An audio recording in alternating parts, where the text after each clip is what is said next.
responsibility, along with al-Qaeda, for the deadly attack on the Radisson Blu Hotel in Bamako that killed at least 27 people. Wait a minute. I thought ISIS did this. Now it's al-Qaeda? Well, it's the Qaeda. Oh, I'm very confused. Analysis. Yeah. You can hear, I have a couple of analysis, but it's and they rebranded. What are they now? Let's start with my side on this, because I do have two clips. One, actually the better clip. Play the. Now here. This is the play the. All right. Good night, everybody. We'll be here all week. Blah, blah, blah. I am. There you go. There's your caffeine, John. Stop with the decaf on Sunday morning. Let's go with the PBS on Mali attack analysis. This is a short analysis by some. This guy. I've decided. The Atlantic Council. They always talk about the Atlantic Council. Right. I've decided that is an organization that is filled with the DIA. It's not a CIA thing. It's a DIA. Okay. And here's what the guy has to say. For more on the attack in Mali, we turn to retired Lieutenant Colonel Rudolph Atala. Where does he work now? Did you check it out where he works? Atlantic Council. Oh, okay. Yes. He served as Africa Counterterrorism Director at the Defense Department. He's currently a senior fellow at the Atlantic Council, a nonprofit think tank. He's also chief executive officer of a security consulting firm. Rudolph Atala, welcome to the program. So based on what you've learned so far, who do you think was behind this?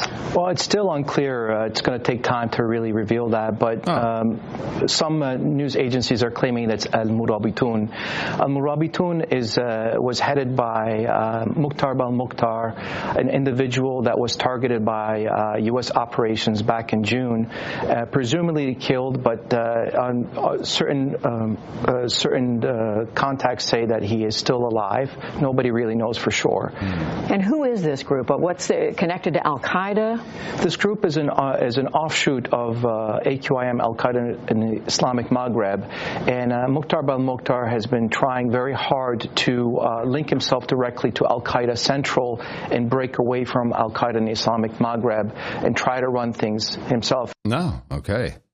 It's just... Yeah. You know what I'm saying? Feel the same way. Every single time. This guy, he's like bad Mexican food. He keeps coming back. He just, there he is again. One-eyed Marlboro man. Come on. Well, you're the one that said the guy was a fiction. Well, he still may be. I think he might be. He too. Personally has not come out, his group or whatever. But this guy goes on and on for a long time. He also talks about how they rebranded.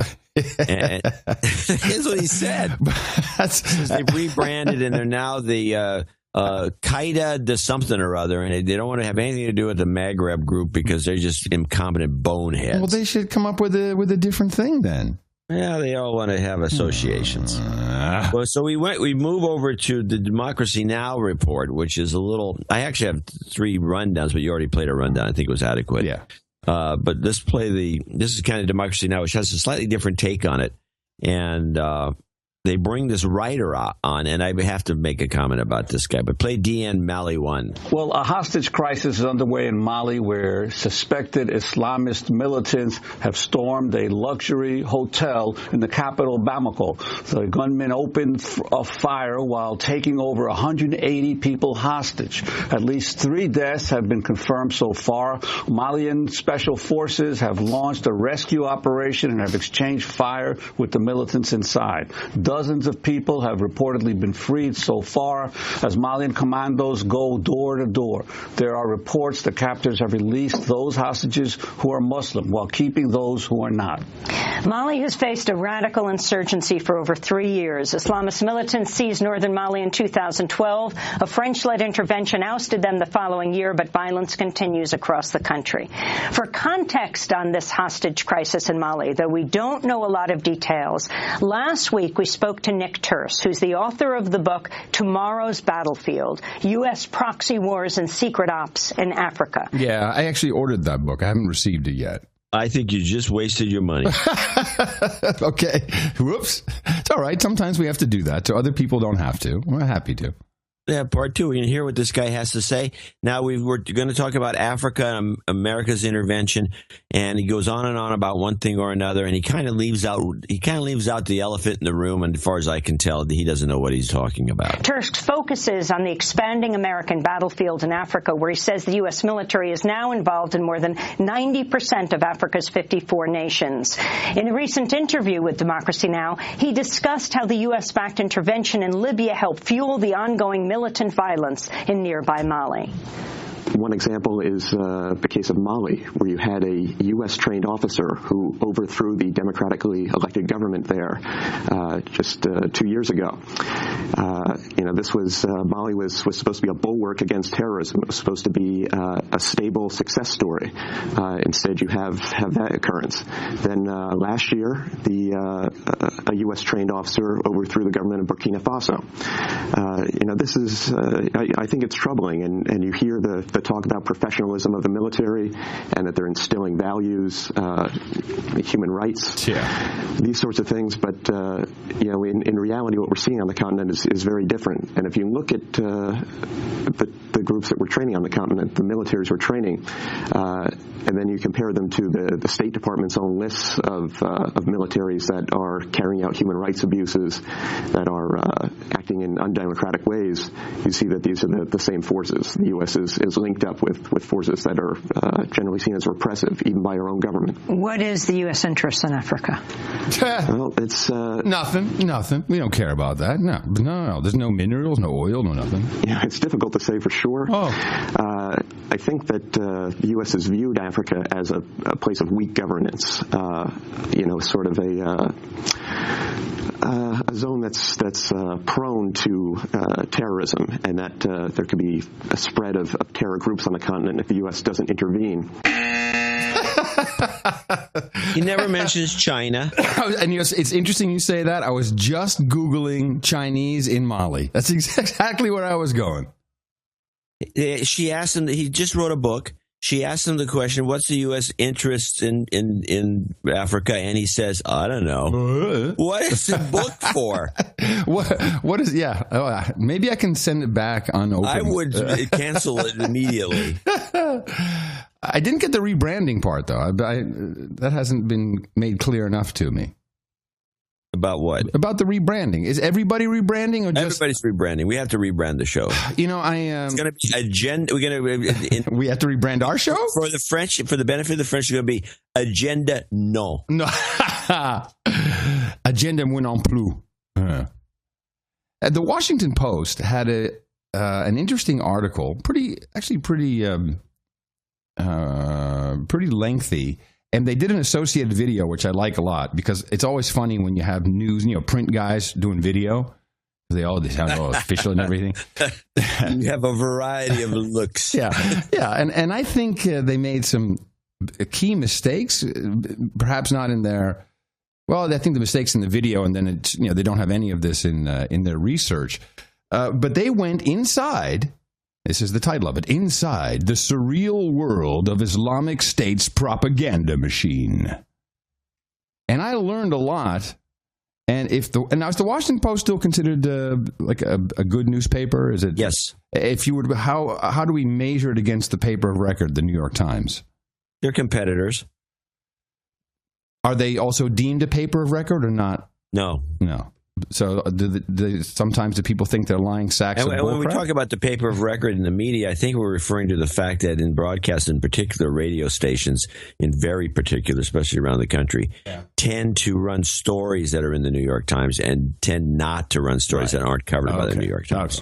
Okay. So you can't get fired if you quote the New York Times, is what you're saying. Pretty much. Okay. Well, let's listen to the intro of this. I was astounded, and if this is true, we are doing it all wrong. I mean, there are hundreds and hundreds of operatives who are using cameras, who are using computers, who are experts on editing, who are experts on filming. It is a pervasive presence in the Islamic State. I mean, in our story, we compare this to a medieval reality show. We have to understand that for the Islamic State, the media operation is as important as the actual fight. Media is as much a jihad as... They also do a little too much on the background music, to be quite honest. Yeah, I was going to ask, what is with this music? Is this a far out? Yeah, it's very scary. So science fiction show. Every fighter that we talked to, every defector said that the media wing, its status in the organization exceeds that of its fighters. But a lot of these operatives and the important players arrive with a lot of skills to begin with. Some of them had previous jobs in news organizations, media organizations, software companies, things like that. So there's a lot of built-in expertise. Wait a minute.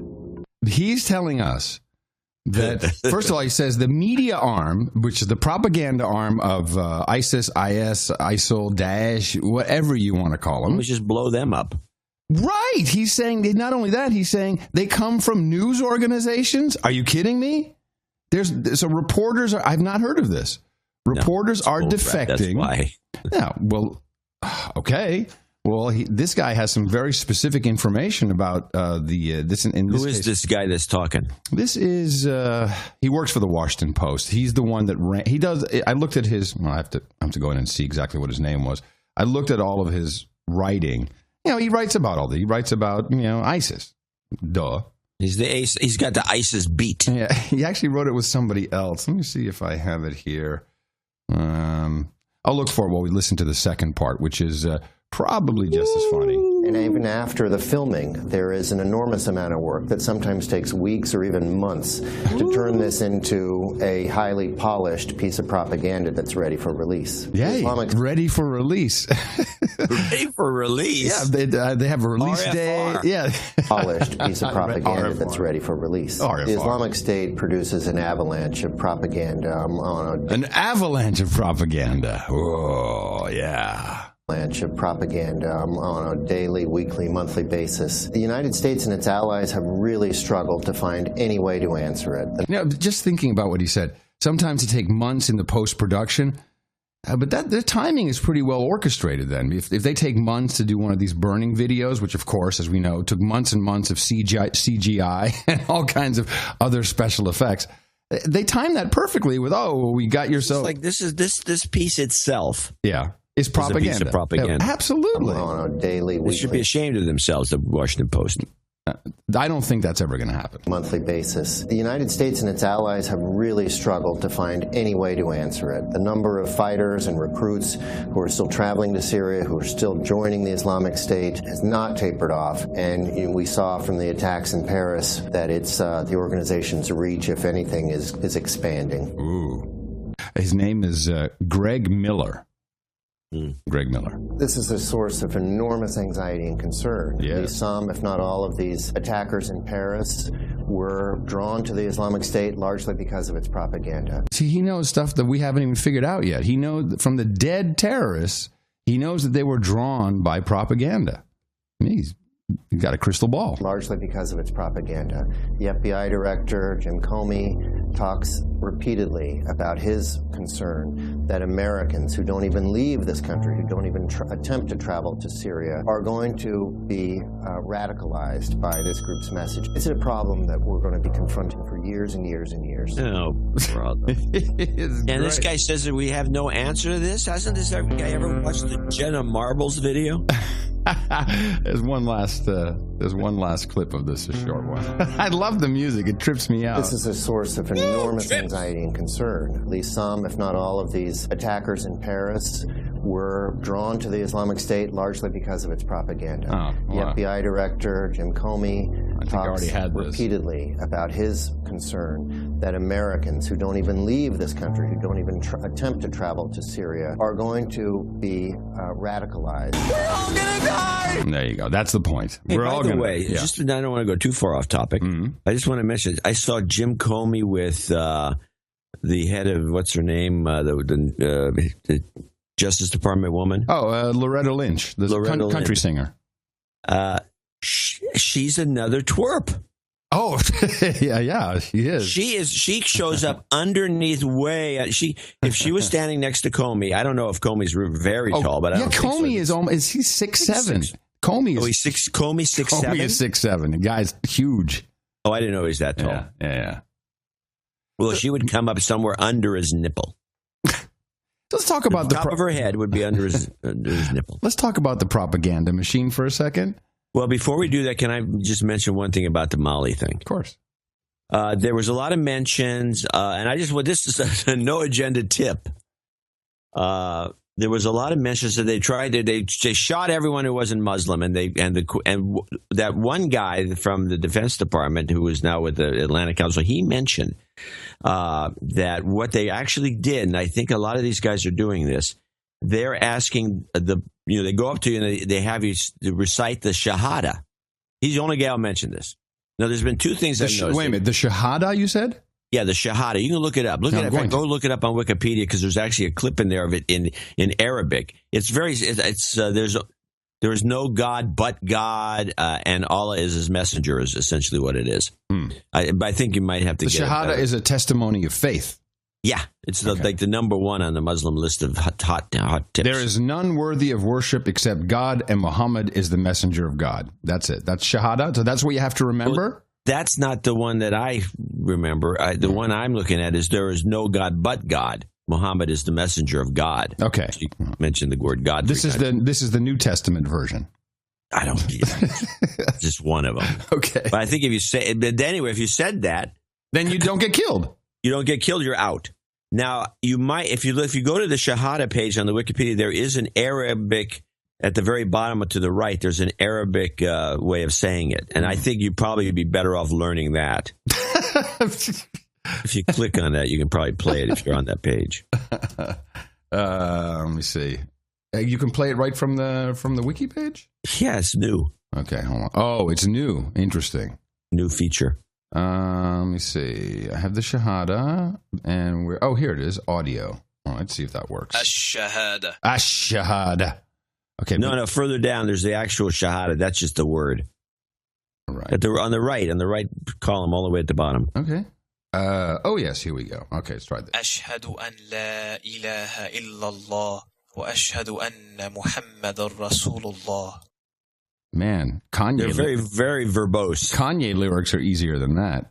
Yeah, it might be tough. The other one is, and I've noticed this in a couple of situations, they give you a quiz. This happened on a bus that was hijacked. Yeah, okay. These are no agenda tips. This is survival tips. Save your life. No agendas, caliphate survival tips. Yeah.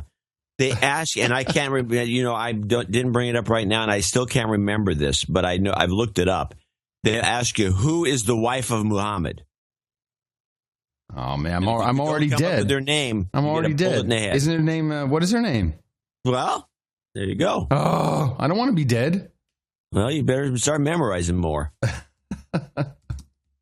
You don't know either, do you? No, that's why I'm not looking it up, because I'm irked by myself, because I've looked it up a couple of times and I know what it is, and I can't remember it either. Kahidija. No, I don't think that's how you pronounce it. Boom. Here's how it would go. Oh. Sorry. Didn't know her name.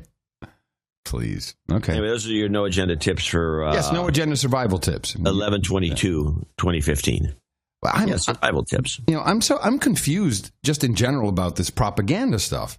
And if we're hearing from reasonable journalists who are respected that the propaganda arm is really the most important thing, why aren't we really doing anything about that? Because we're doing it. Thank you. Well, that would be the easy answer. But couldn't they at least put up some kind of, I don't like... false front. Yeah, something like that. Well, actually, at least fake it. Robert Gates is... now, he was the... Was he... he was the Secretary of Defense, I believe. Who was FBI? FBI. That was what's his name? Which starts with the M. He's over at Facebook all the time, and he was there for the whole reign of our show. Right. Okay. So Robert Gates was DOD. He was Secretary of Defense. I think you're right. Secretary of Defense. He, of course, is out with all kinds of groups consulting, and eventually you run out of people to talk to, and so they bring him in. And he's also working for that crazy group that you're always bitching about, Rita Katz's operation. Gates is working for that? Yeah. Oh, well, there you go. Now it makes a lot of sense. Here he is pushing. I'm pretty sure. I could be wrong, but I'm pretty sure. That would be pretty. I'll look at it while we listen to this clip of Robert Gates and his idea of what needs to happen now, because, of course, this is all about the cyber caliphate. I think the president and the Congress ought to have the director of the National Security Agency tell them what capabilities does NSA have to track these guys that they are prevented from using now, and what would those capabilities give us in terms of added capability of tracking potential terror plots in the United States or elsewhere in the world. And then if he says there are capabilities that can be helpful, we ought to take advantage of that. And I think, frankly, there may be time for a heart-to-heart talk between the president and some of the leaders of the tech companies in terms of them providing some help to the government on some of these highly sophisticated encryption devices. Highly sophisticated encryption devices. That's right. He was director of CIA, Robert Gates. Wasn't he with the Defense Department during the Bush administration? Well, he was... Let's look him up. He was a part of the Iran-Contra affair. He was a part of that. He was? Yeah. Yeah, he was very close to a lot of people in that. As director of CIA. I think he was CIA then. I remember him ever being in the CIA. Well, I think it says that, yeah. Yeah. Okay, American statesman, scholar, president, served as director of Defense. Yeah, secretary of... Okay, served for 26 years in the CIA and the National, both and NSC, which is the White House. Yeah. Director of Central Intelligence under George H.W. Okay, he is the H.W. guy. Yeah, that's how he got involved. Okay, so he would be obviously involved in the Contra thing. Yeah. So he's calling for, we got to do something about the sophisticated encryption technologies. They're so sophisticated. Well, that brought up a kind of a... Brennan kind of came up and said something to him. This was covered with Democracy Now! And, of course... don't rob Glenn Greenwald! Glenn Greenwald comes on, and he... Gwen Greenwald. Gwen Greenwald. Glenn. He comes on and bitches. And I only have a part of this because he goes on and on and on, and he lists everything that's ever happened, pretty much, that they didn't catch me because they were blaming Snowden and encryption. Oh, perfect. And here's kind of the Brennan and Greenwald clip. To find these terrorists much more challenging. That was CIA Director John Brennan. Glenn Greenwald, could you respond to what he said and also to how the media has covered Brennan's comments? Let me guess. He starts off with, well, it's totally ridiculous. No? It's actually better.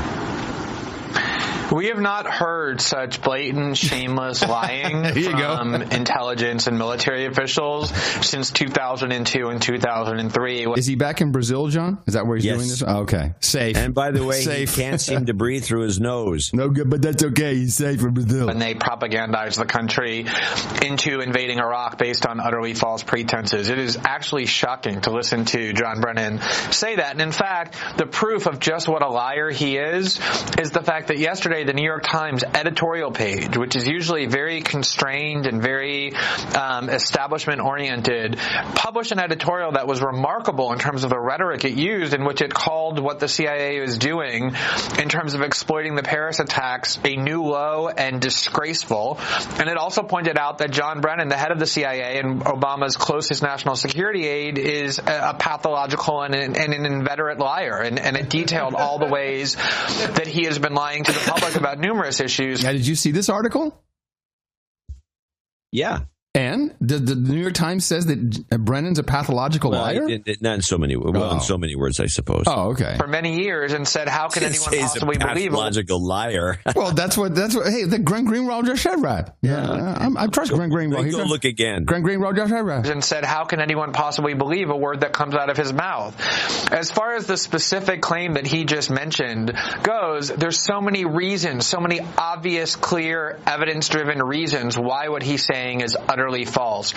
To begin with, think about how many large-scale mass terrorist attacks were successfully perpetrated long before anyone knew the name Edward Snowden. All right, he's still out there protecting Snowden. Okay. Yes, and he goes on and he lists all these things, and then he talks about encryption and how they're trying to, this whole thing's about encryption, even though there's absolutely zero evidence, we don't have a clue, and it's actually this and I hate saying actually over and over, the column I wrote in PC Magazine, I discussed this, where these guys are all buddies, a lot of them. They were friends, come with a couple of relatives, and they lived in the same building. Why did they have to communicate with encryption? They just go have a meeting. Also, I told you I've been watching The Americans, the series, and of course it's set in the 80s with the height of the Cold War between the U.S. and the Soviet Union.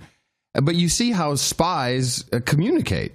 They don't need encryption. They just drop off stuff at the park bench and stick it under the soda machine. And I'm sure that works just fine. A little booklet with codes. Like the booklet with the codes. Yeah. Oh, we got another coded message. Oh, God. Are you going to do this one or just going to be me? This will take me an hour. There's a good show on. Can we do it after football? Right. Well, the emperor has no clothes, and that, of course, is the big elephant in the room. Is, you know, everybody has all these great intelligence services, and yet this continues to happen. Well, the one thing Greenwald never says, and he goes on and on, believe me, I could have made this clip infinitely long.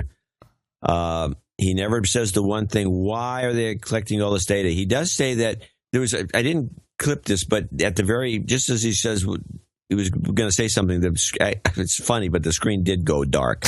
The show went dark. Oh, really? And I couldn't catch the rest of it. Yeah. Okay. But he doesn't say the obvious.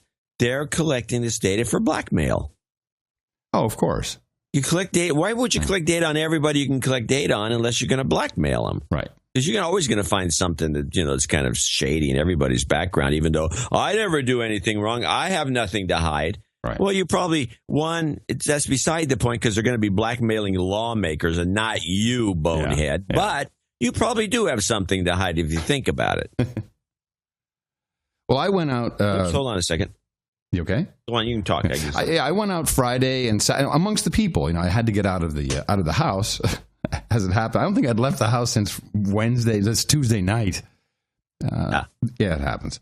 So I went to get my hair cut, and everybody I talked to, they'd be just talking like, everything's good, and then just either somehow the Paris, ISIS comes up in the conversation, and it's like a switch is thrown. I don't know if you talked to anybody after Thursday's show. But curiously, I got my hair cut too. Huh. And did you have any no agenda-like conversations with your hair professional? No, we talked about the Warriors. Okay. Well, okay. Yeah, there you go. Everyone's real concerned out there in the Berkeley area. Yeah, it's Berkeley. What do you expect? No, but you see their faces go, oh, yeah, I'm really concerned about. For the world is shit. Oh, man, it's really scary out there. And this is working. It's working extremely well. It's really scary out there. Yeah, people. When I go to Whole Foods, I'm always aware. I look left, I look right. I try not to mock my friends that way. Because I say, you really don't have to be that worried. People have no way. Human beings have very poor risk assessment skills. Well, you should jump. You should jump and go, did something happen here? Did something happen here? No.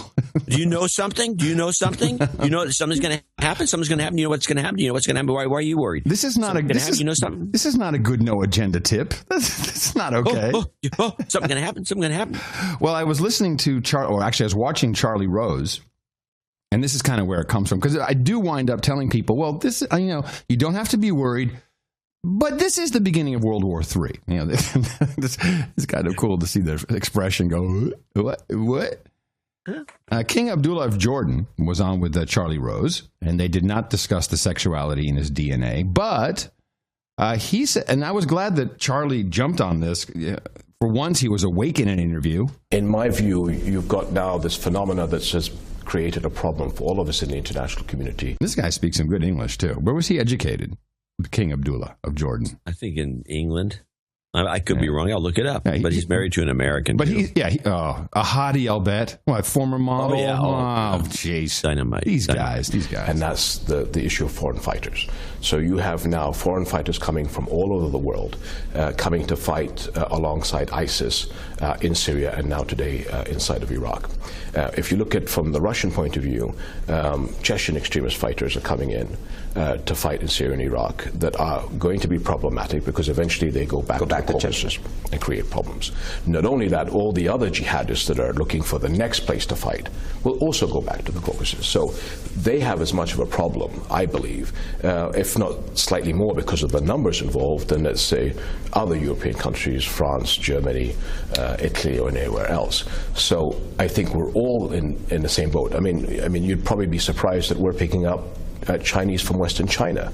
That's pretty cool. In Syria, there's Chinese from Western China. What do you think they're doing? They're fighting there? What are the Chinese from Western China? Those are those the extremists who are knifing everybody? Well, Western China is the industrialized part of China. Mm-hmm. That's it. Aren't those the guys who are knifing people out there in West China on the train? Is that what he's talking about? I don't think so. In Syria and in Iraq, and actually not too far away from our borders. So this has really become a global problem. And how do you deal with that global problem? Well, there is, on the other side is, I personally believe that we as Arab and Muslim countries, as I said to our parliament on the opening of parliament 2 months ago, this is a Muslim problem. We need to take ownership of this. We need to stand up and say what is right and what is wrong. This is no reflection of our religion. This is evil. And all of us have got to make that decision. We have to stand up and say this is the line that is drawn in the sand, and those that believe in right should stand on this side, and those that don't have to make a decision and stand on the other. It's clearly a fight between good and evil. I think it's a generational fight. As I said to President Putin, I think this is a third world war by other means. I think. Wait, let me just stop. You're saying this is a third world war by other means, and that's what you said to Putin. That's what you'll say to the President of the United States. I love that. Is that what you're going to say to Obama? And he, of course, he walks it back. Woke him up. He walks that one back. Sorry. I was just going to play you his reaction when he said, so that's what he told Putin. I guess King Abdullah is hanging out with everybody. So he's the guy who hangs out. Yeah, well, is that what we call a fair weather friend, perhaps? You're saying this is a third world war by other means, and that's what you said to Putin. That's what you'll say to the President of the United States. What I believe, I think I've already said to the President, I've said to other leaders. This is a generational fight, and I hope that generational fight. I hadn't really considered that. Oh, yeah. If you look at, because I'm looking at these suicide terrorists. They're all millennials.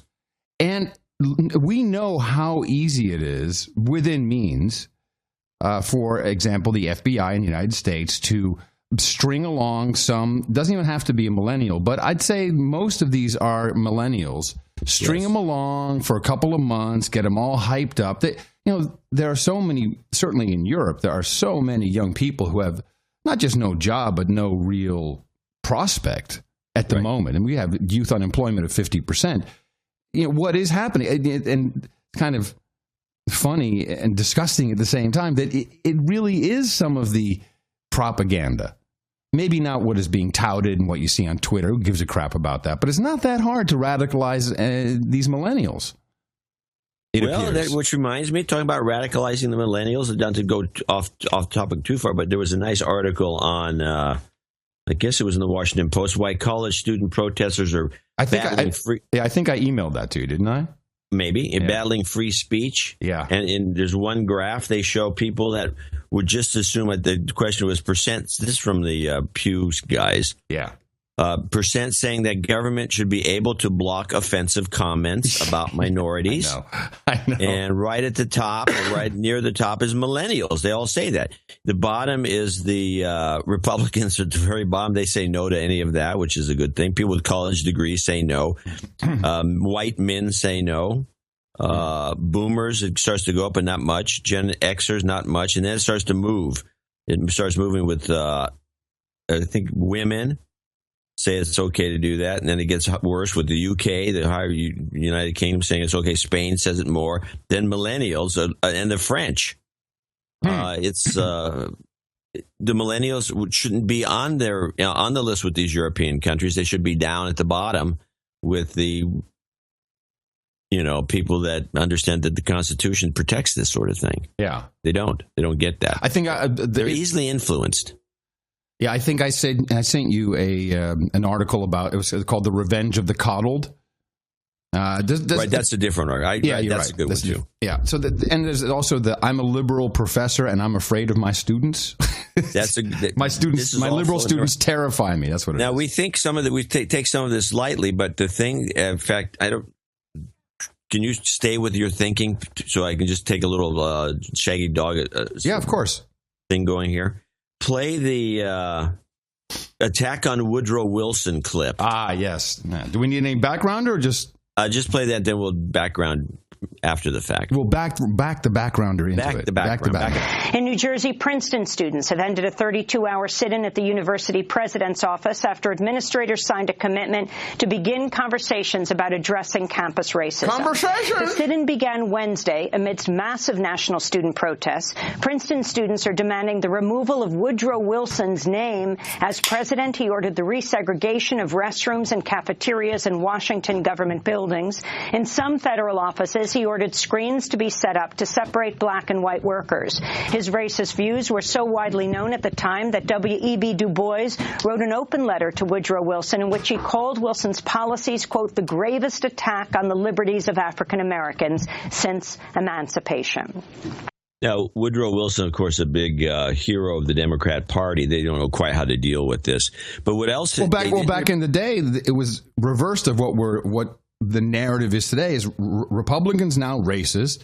But back in the day, Abraham Lincoln was Republican, and now we see Woodrow Wilson. Well, he was Democrat. So it's probably brain frying some people. This is the cognitive dissonance that is needed to keep people screwy. Right now. The thing that wasn't mentioned there was that they did a big deal in Princeton, similar to what happened in Yale, where they had to remove the word master from a whole slew of titles. Yes. Especially like a master of arts, a master of... Well, they didn't do that yet. That's coming. Oh, okay. But I'm talking about, the master of various dorms, that sort of same thing that happened at Yale. I agree. They should change it to massa. That'd be much... So they're taking the word master out. So... and I'm thinking this is just the beginning of the end for trying to, we can't even talk about anything at any level. No. And you can't use the word master. So I'm over dinner with JC and his wife. Both millennials. He says that he is fighting right now in Silicon Valley the move to remove the master-slave relationship with hard disk drives. Yeah. Oh, this has been going on for a while. And... he got into an argument with one guy about it. He says, just the terminology. He says, it's offensive. And JC's response was, to the hard disk? Yeah. No. It's offensive to the hard disk. No. This is very offensive to the quadriplegic black programmer. I don't know. Quadriplegic. Just sounded better. I don't know. I'm just throwing some extra shit in there.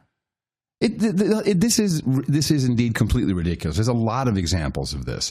But I'm reading now that they're talking about changing actual scholarly titles, such as a master's in fine arts. That's you can be reading that, but I haven't read that yet. But that's coming. Of course it is. So what do we do? I mean, I'm a little. What about the poor MBAs out there? What are they going to be called? This is just to get their goat. A massa. Yeah, it's. And I'm really looking at my generation, and you have kids in the same range as mine, by coincidence. I know what that was. You had nothing better to do. Make some kids. Well, get to the point. Yeah, but what have we done wrong? What have we done wrong? I don't think I've done anything wrong because JC is a defender of the language. I got you. I don't think I've done that much wrong with my daughter either. But just look at what has gone wrong.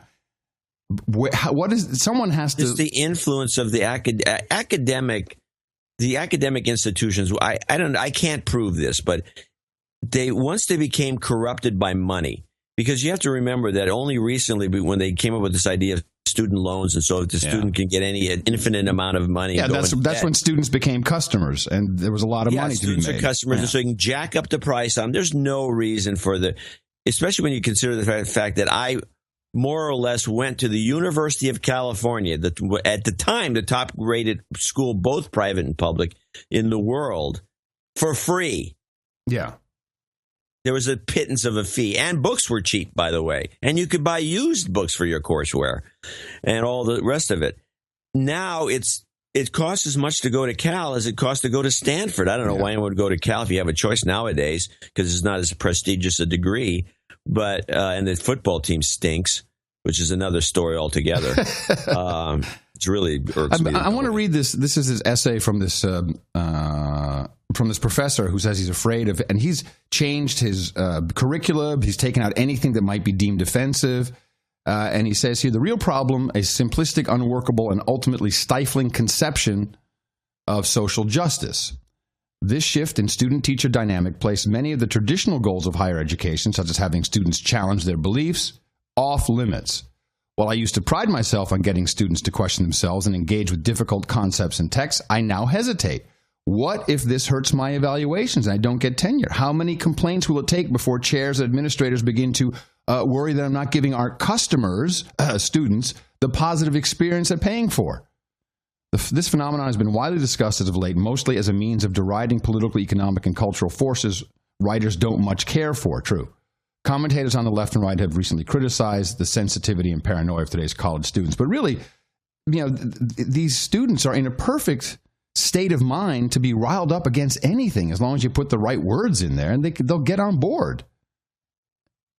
Yes, and this is the way the ISIS folks have managed to. In fact, if you get enough of these long format news shows like NewsHour and Democracy Now, and you get to listen to some of these people going on and on about it, they say it's a cultural thing. It's a cultural difference, and the ISIS folks, even though it's stupid what they do, let's blow ourselves up and put up a memorial and we'll be in heaven and all the rest of it. Right. They actually convince these guys that this is a lifestyle that's it's more fun than what you're doing now. What are you doing now? And it probably is in many cases. Yeah. They shoot a gun. It seems a lot more fun. You get to kill someone, you get to blow yourself up. I mean, what are you doing now? You're sitting around, grousing. This is going to continue to worsen because there really are no jobs out there. Well, nobody wants to talk about that. Yeah, thank you. That is, you're right. And with the continuous lying and number jiggering of the economy and joblessness rate, certainly in the United States. Who are we kidding with 5% unemployment? Yeah, where it's really more like 22.5. Yeah, if you take all the people who just given up on looking into account. But this is because we're at a point now. Yeah, we always are looking at, okay, who did this? Who was really going in for an attack? The scale of the attack in Paris, even in Mali. This is not just a bunch of millennial kids who are disillusioned and going all in on whatever they've been mind controlled to. But that is happening now. It's really happening. Yes. Now, you were talking about Abdullah. I want to have a couple of anecdotes about him. Okay, tell me about Abdullah. Well, he comes to San Francisco a lot. Oh, and by the way, here's his education we discussed earlier, so to bring people back up to speed. Abdullah began his schooling in the Islamic Education College in Amman, and then attended St. Edmund's School, Hindhead, in England, before continuing his education in the United States at Eaglebrook School and the Deerfield Academy. And by the way, he also came back in 1987 and attended the Edmund A. Walsh School of Foreign Service at Georgetown. So he's got a lot of connections to. He's married to that Toddy, to Rania. She's outrageous, and so he shows up a lot in San Francisco. Yeah, and every once in a while, I was actually in the city when he was floating around, and he drives around in these huge Escalades and these goofy looking guards. And I don't know how they allow this in San Francisco, but they've got automatic weapons, and they're sticking them out the windows. Excellent. Of cars while they're driving by the streets of San Francisco. Square, yes. Well, at least you know who really has power. I bitched about this, but anyway, so you're there, and they're driving. Actually, I saw them somewhere, and then they got in these cars and they drove off with all these guns sticking out the windows, aiming at people in the streets in Union Square, San Francisco. It's ridiculous. I asked around, and it turns out that he likes to come into Union Square because he loves he gives speeches at the Commonwealth Club and different organizations. He must be here 3 or 4 times a year. He likes to eat at Morton's Steakhouse. He likes to eat homeless people, maybe? He likes to eat at Morton's Steakhouse in San Francisco. It's his favorite place. Hey, pick that guy up. I'm sure Morton's can slice him into a nice little steak.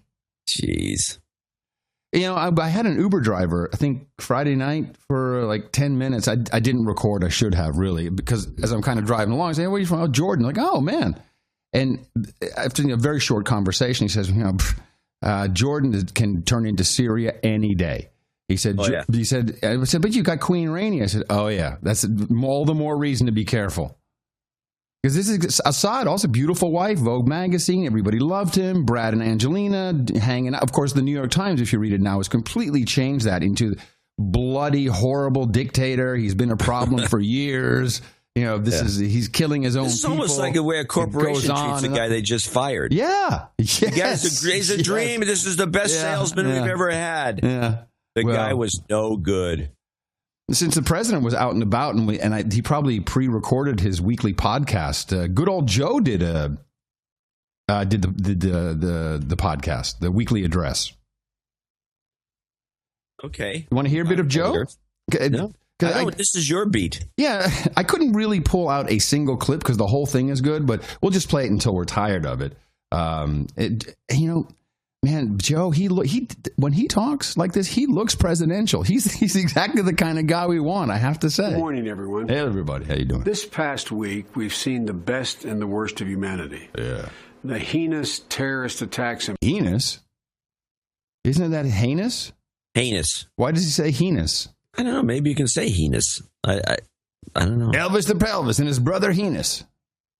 I don't know. I thought it was heinous. We've seen the best and the worst of humanity. The heinous terrorist attacks in Paris and Beirut, in Iraq and Nigeria, they showed us once again the depths of the terrorist depravity. At the same time, we saw the world come together in solidarity. We are Parisians opening their doors to anyone trapped in the street. Taxi drivers. Yeah, try that now. Go over there. Hey, can I come in? No. Turning off their meters to get people home safely. People lining up to donate blood. These simple human acts are a powerful reminder that we cannot be broken. And in the face of terror, we stand as one. In the wake of these terrible events, I understand the anxiety that many Americans feel. I really do. I don't dismiss the fear of a terrorist bomb going off. There's nothing President Obama and I take more seriously, though, than keeping the American people safe. In the past few weeks, though, we've heard an awful lot of people suggest that the best way to keep America safe is to prevent any Syrian refugee from gaining asylum in the United States. And then he goes into the whole thing about how all people are good and what are you talking about? You must be nuts. And I have the reply. The Republican. That's a good summary. Well, because what we have now is there's this big conversation about can we vet these people properly. Let me tell you something about the U.S. Customs process. They vet. I mean, if you're a celebrity, they don't vet. Now, you remember I went to get my card, what is it? The trusted traveler card, so I can come in on. I can go to the kiosk when I come into the country. Right. And the guy knew who I was, and you recall the story. He's like, "Don't worry about it; it's all good." But the personal interview, having done this twice now, I think that process is reasonably good. Are you going to have one guy slip through? Yeah, maybe. 1 in 250,000. Yeah, maybe. 1 in 250,000 people in America kill someone anyway. That's where we're at. That's the statistics now. I think this is. Thought it was higher than that. Could be. What I found was it's about the same. One about 250,000. So I'm not too worried about this process. It's obviously only done for. Well, you know what? It doesn't even matter. We're already there. Whatever you can light off a bomb anywhere and just say ISIS, and it'll be accepted. That's the danger. Here now, the Republicans, they always get to do a podcast that counters the president, I guess. And I'm looking at now 53 views. This thing is hot. This thing is number 1 on the iTunes podcast chart right here. Martha McSally from Arizona. Are you familiar with her? The name rings a bell. She is a former Air Force, so she's coming out and she's like, we got to go kick some ass. but her cadence is very, very disturbing. Our thoughts and prayers are with the people of Paris as they recover from last week's horrific terrorist attacks. While we mourn this tragedy, let us be reminded those attacks could have happened here. Oh. This is not to instill fear, but to remind us to be... I'm not trying to scare you. I'm not trying to scare you or anything, but it could happen here. It could happen here. Our thoughts and prayers are with the people of Paris as they recover from last week's horrific terrorist attacks. While we mourn this tragedy, let us be reminded those attacks could have happened here. This is not to instill fear, but to remind us to be vigilant. That's why we're calling on the administration to step up, provide global leadership, and put together a coherent and aggressive strategy to defeat ISIS. I need no reminders about the threats we face. Before being elected to Congress, I served 26 years in the U.S. Air Force, retiring as a full colonel. I was the first female fighter pilot to fly in combat, and the first to command a fighter squadron in combat in U.S. history. In my career, I flew 2,600 flight hours, including over 325 combat hours in both Iraq and Afghanistan. You can kind of see which faction she represents. She is of the let's go kick some ISIS ass faction. I deployed to the Middle East and Afghanistan 6 times, serving in leadership positions for the initial air campaigns in Iraq and Afghanistan and counterterrorism ops in Africa. All right. After I was elected, I had the privilege to be appointed to a task force on combating terrorist and foreign fighter travel. All right. I thought she has a very offensive, militaristic tone, which does not as bad as Carly Fiorina. Yeah, but she's running for president. She has no time for this, for the little Now, podcast. I want to mention something. You're off by a factor of 10. Oh, really? It's 25,000? Yes. Huh. Well, so just being in America is potentially more dangerous than being in any other, being in ISIS-controlled territory. Actually, those numbers are really high. Oh, man. Not good. So before we take our break and thank some people, I thought maybe we would just check in with our buddy. Where in the world is Victoria Kagan Noodleman? Yeah. Victoria Kagan Noodleman. Yes. All right. I'm so annoyed now I should bring this in because there was one of these long reports, and I guess I didn't clip it out, on Mali. Yeah. And there was interviews with a State Department. There's two things. One, they had to talk with a State Department person who happened to be in Mali, coincidentally. It happens. And they also mentioned there was some sort of a peace negotiation conference taking place in that hotel that nobody talks about. Yes, there was. And you're right. There's very little reporting on it. I did catch that. The whole thing is very poorly done. Well, anyway, let's talk about Noodleman. Well, I play Noodleman because her husband has finally surfaced, and he is clearly one of the other advisors that President Obama eschews. And he wrote an op-ed in the Wall Street Journal titled, you got to love this guy. Remember, this is Robert Kagan, he and his brother Frederick, and Bill Kristol, part and of Dick the Cheney. Neoconservative warmongers. The war lobby. Who I believe are still running this operation. I think the president is not in control. Right. At all. He's just responding now to whatever he can do. And Robert Kagan wrote, I think, a very important piece, which everybody should read, titled The Crisis of World Order. You know, I love it when these guys throw it into your face. And he has a new concept called the liberal world order, which, of course, is crap, according to him. And here's what he wrote. The flip side of European pleasure at America's newfound Venusian, which is, because we're all freaked out, is the perception widely shared around the world that the U.S. is a declining superpower. This is from Kagan. Remember, this is the guy who pretty much you'd presume would want America to be a huge superpower. And that even if it is not objectively weaker than it once was, its leaders' willingness to deploy power on behalf of its interests and on behalf of the West has greatly diminished. As former German Foreign Minister Fischer recently put it, the U.S. is quite obviously no longer willing or able to play its old role. And Kagan goes on to say that Fischer was referring to America's role as a dominant power, of course, in the Middle East. But since the refugee crisis, which he's now calling refugee instead of migrants, and the attacks in Paris, America's unwillingness to play that role has reverberations and implications well beyond the Middle East. What the U.S. now does or doesn't do in Syria will affect the future stability of Europe, the strength of transatlantic relations, and therefore the well-being of the, quote, liberal world order.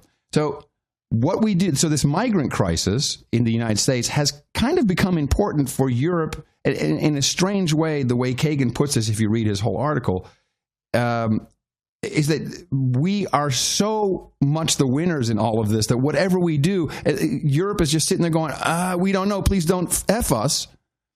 And we're probably going to. Oh, yeah. And I had dinner with the former New York banker Friday night and his wife. Yeah. And he was agreeing on everything. It was like he was no agenda guy all of a sudden. He's like, oh, yeah, we're screwed. Oh, yeah, Europe is going down. Oh, yeah, it's all over. And, of course, he's coming from the American banks won, the European banks lost. That's still his mantra. Yeah, well, he's probably right on. I'm going to read something from the Kagan thing, which I believe that this piece, I looked it over. I didn't deconstruct it completely, but it rings with dissonance. I think it's designed to confuse people, of course, because it's Kagan's. Mm-hmm. But this one graph really got to me.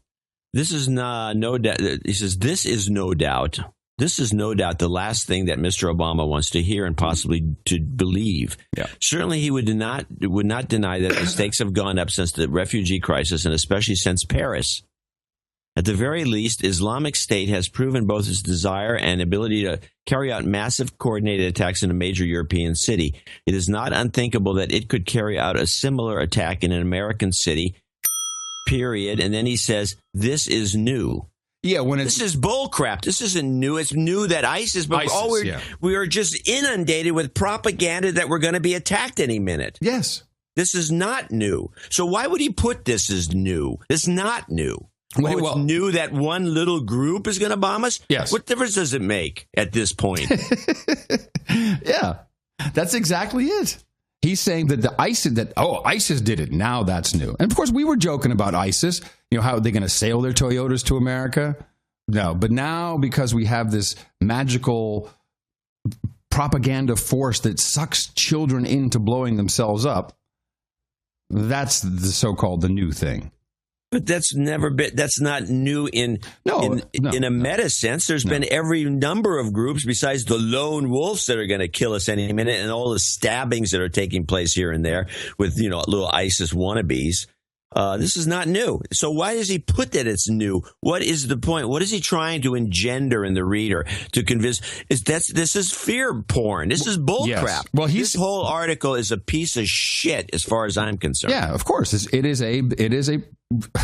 Yeah, but it's important because he's signaling what the other team outside of the president really wants, and they want 50,000 troops. They want a no-fly zone. While we're at that, let's listen to one of the more obscure presentations by Jeb Bush that was played on Democracy Now! This is Jeb Bush calling for war and soldiers. Republican presidential candidate Jeb Bush has proposed deploying U.S. ground troops to fight the so-called Islamic State.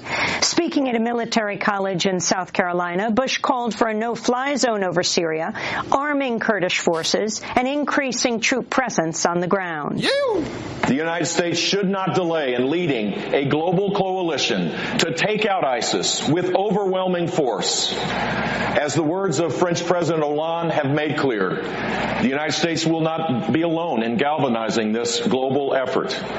Militarily, we need to intensify our efforts in the air and on the ground.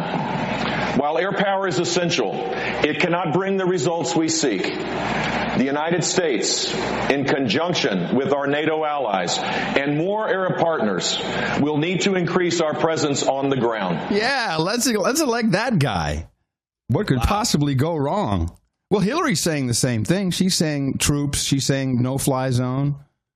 It is unclear if our president has any strategy. President Putin, though, did a nice little piece. This guy I got to tell you, he's got the cool factor down. So he's sitting at his desk, God knows where. It's all gilded. He's got the gilded chair. He's got the flags all looking hot and shit.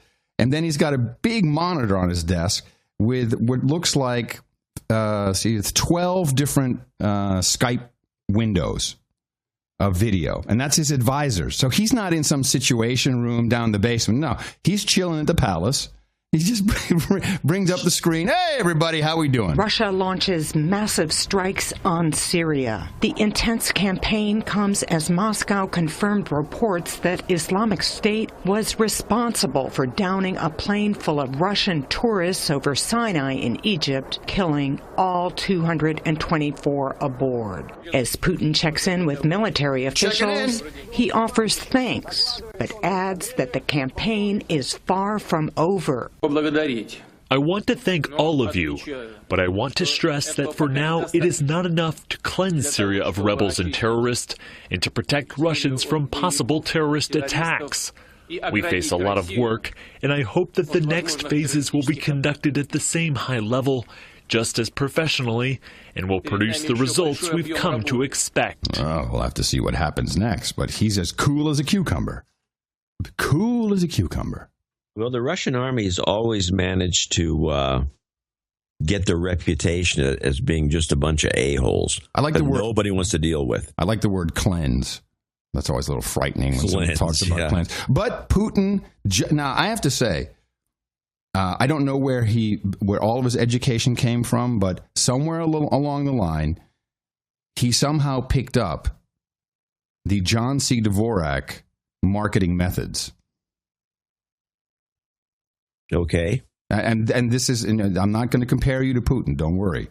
But the guy is smart. What do we do? What is the number one use of this so-called object, but it's a living thing, when we want to really make people feel good about our newsletter?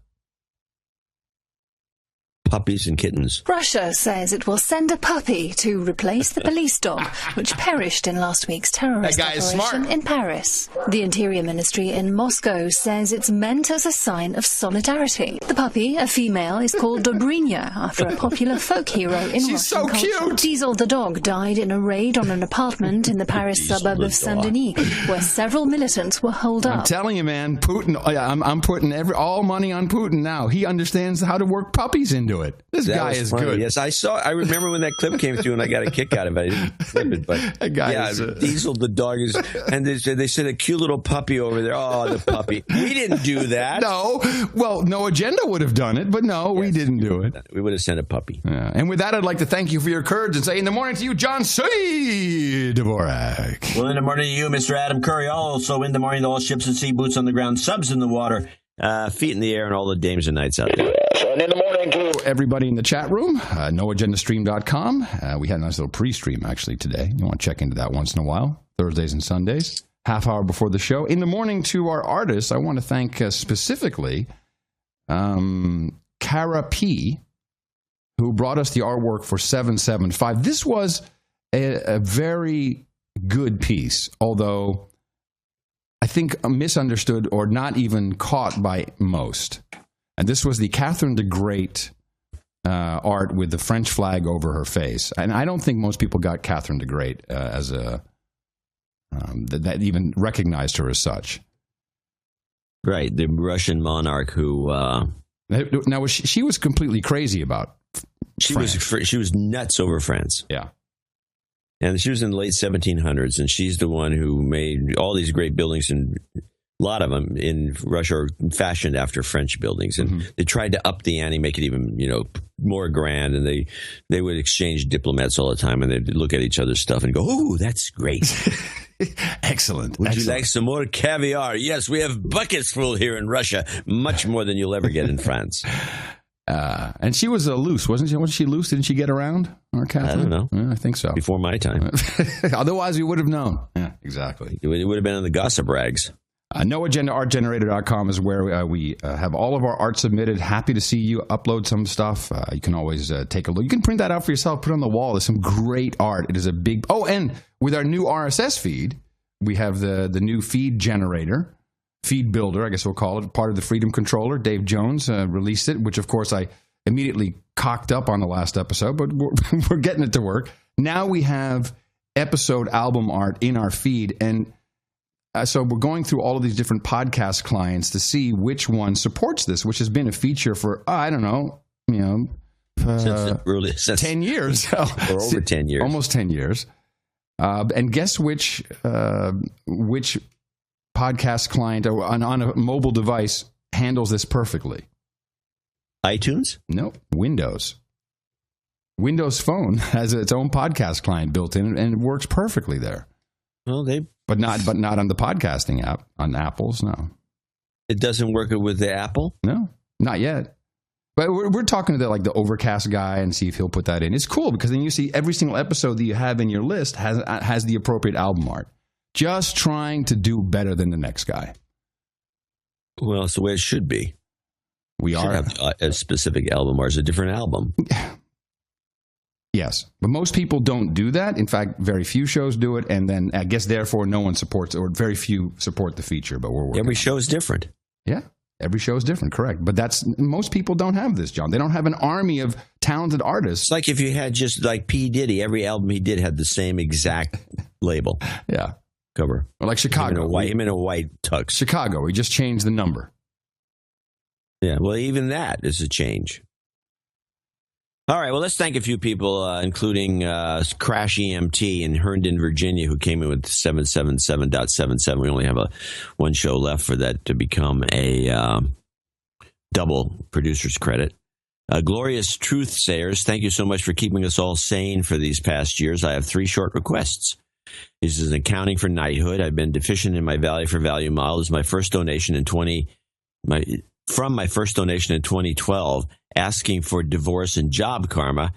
That dose worked out well, so then I met a beautiful woman on a singles cruise 9 short months after my request, and we'll be married in December. Aww.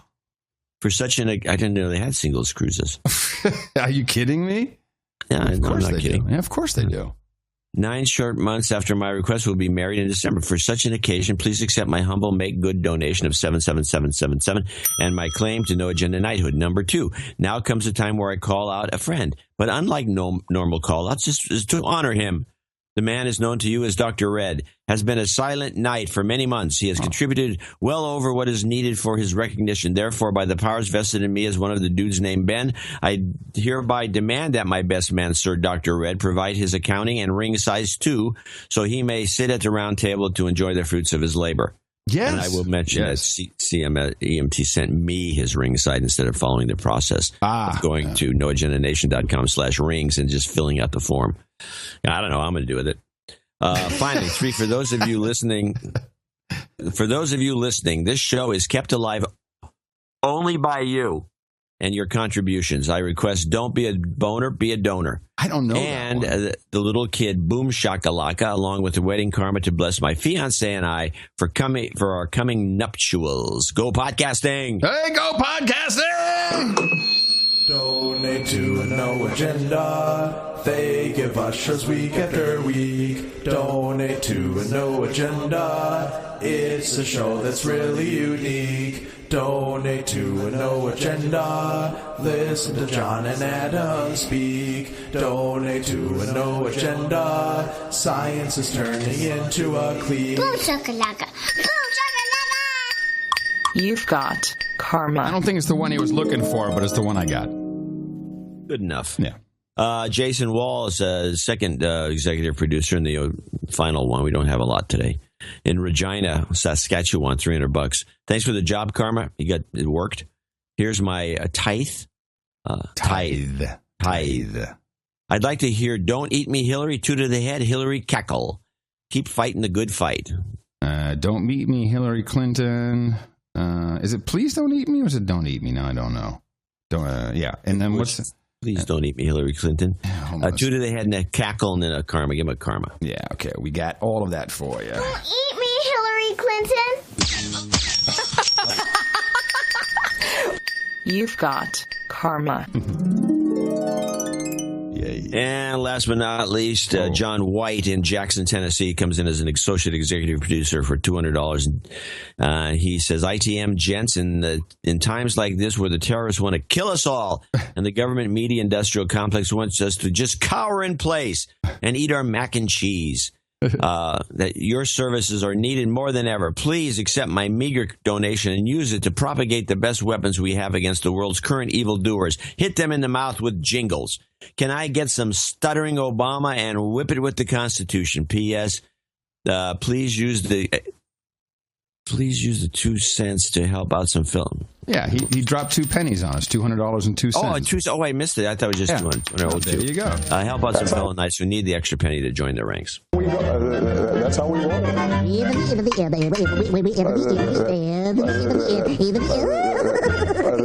That's all, folks. And that's the story. Get out there, whooping the Constitution. You've got karma. Yeah, ho! All right. Anyway, that's again, we have a holiday week. Yeah. This is what happens. We got one associate executive producer, 2 executive producers. I want to remind people, we do have a special show coming up on Thursday, which does need support still. And this show will be one of the group.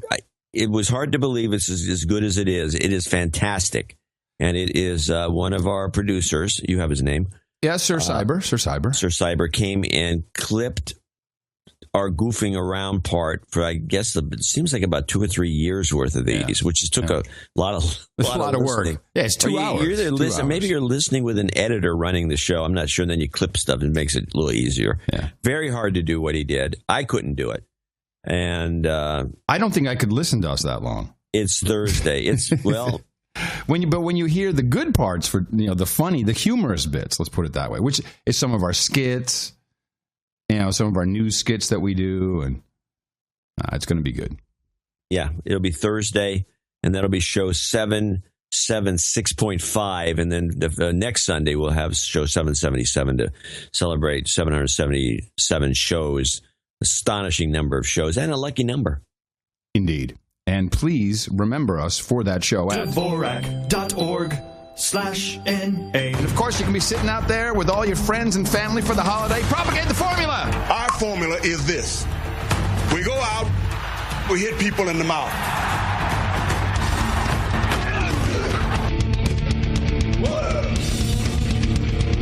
Hey, citizens. Shut up, slave.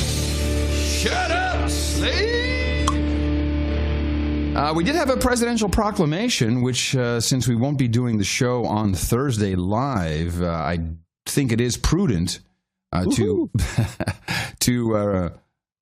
compare the president's story of Thanksgiving to the actual story, which has been a staple of the No Agenda show. So the president does, of course, proclaim, and this will be the 20th day on November, he proclaims that for the November 26th, the National Day of Thanksgiving. That's the official title, the National Day of Thanksgiving. Now, John, I'll read this and you tell me where you think the president goes astray. You ready? Right there. Our modern celebration of Thanksgiving can be traced back to the early 17th century. Upon arriving in Plymouth, at the culmination of months of testing travel that resulted in death and disease, the Pilgrims continued to face great challenges. As indigenous people, the Wampanoag helped them adjust to their new home, teaching them critical survival skills and important crop cultivation methods. After securing a bountiful harvest, the settlers and Wampanoag joined in fellowship for a shared dinner to celebrate powerful traditions that are still observed at Thanksgiving today, lifting one another up, enjoying time with those around us, and appreciating all we have. Does this sound good so far? Well, the way he's presenting it is truthful, but okay. I don't think it's exaggerated, of course, because it wasn't like everyone was just palling around, slapping each other on the back. Well, this is where they taught us how to bro hugs. But this is bro hug. This is where the Indians taught us how to make sweet potatoes with marshmallow and whiskey, right? Carrying us through trial and triumph. This sense of decency and compassion has defined our nation. President George Washington proclaimed the first Thanksgiving in our country's nascence, calling on the citizens of our fledgling democracy to place their faith in, quote, the providence of Almighty God, and to be thankful for what is bequeathed to us. Still sound good? No, I missed something there. You started over. Read that part again. President George Washington proclaimed the first Thanksgiving in our country's nascence. Yeah. Wrong? Well, yeah. I believe that. I don't think George Washington ever proclaimed the Thanksgiving. He may have. But this was like something that was done on a year-to-year basis. And it wasn't they make it sound like it started with these Indians and some feast in the 1600s, and every year since then they've been doing this. Well, how about this? President Abraham Lincoln acknowledged the plight of the most vulnerable. Lincoln is the one who started I think it really stems to Lincoln. He declared... But it wasn't for that. Thanksgiving then was used to it was a thank God that our soldiers, it's for soldiers who died. It was a celebration. Well, not according to this. It wasn't, and that was what Thanksgiving generally was. It was a celebration of our dead soldiers. No, a little different. The president says, President Abraham Lincoln acknowledged the plight of the most vulnerable, declaring a, quote, day of Thanksgiving on which Wait, let me finish the sentence. Let me finish the sentence. You're plight of the most vulnerable. Are you heckling the president? That's if I was in there, I'd have to duck call with me. Yeah, declaring a day of Thanksgiving on which all affected by the violence of the time, widows, orphans, and mourners, and sufferers of the Civil War. There we go. A tradition of giving continues to inspire this holiday and at shelters and food centers, on battlefields and city streets. Really, battlefields? And through generous donations and silent prayers. The inherent selflessness and common goodness of the American people endures. Yeah, unless you're from Syria. Fuck you. Happy Thanksgiving. Don't want you at Thanksgiving. So we're very thankful that there's no Syrians. That's how America thinks now, ladies and gentlemen. So, John, I think I need from you, just briefly, if possible, the perfect Dvorak turkey. I don't have one. I always experiment. I never make turkey the same way twice. Huh. What are you doing? What are you doing this year? I'm going to give a recipe, but it's a recipe for yams, or sweet potatoes, as you might call them, but they're generally yams. This is a recipe that's dynamite. Is this the Maker's Mark recipe? Yeah. Dynamite. This is not my recipe. This is from Emeril Lagasse. And first time I had it, I said, my God, why am I making the yams any other way? So you bake some yams for about an hour and a half, and then you cut them open and pull out. Hold on. Bake them. What's the oven setting? It depends. 375? 375 is fine. And do I wrap them in foil? Make sure you poke some holes. It's just a knife and put a couple of gouges in the top of the thing. So it's just not in foil. It's just there. Just put it in the oven. Foil. Then you never can get the skin off. You want the skin to crisp up so you can pull it off. No, I'm just asking questions. Yeah, I know, and I'm just angry about it. Clearly, you're very annoyed by my questions. No, these questions are good, though. That's a good question. Okay. But I'm not going to say that. I'm going to get irked about it instead. Oh, good. That way, it adds to the importance of the answer. Oh my God! If you did that, you'd all die. I'm drooling. Go, continue. You bake the 375, yams. right? Couple yams. 375. It takes about an hour to an hour and a half.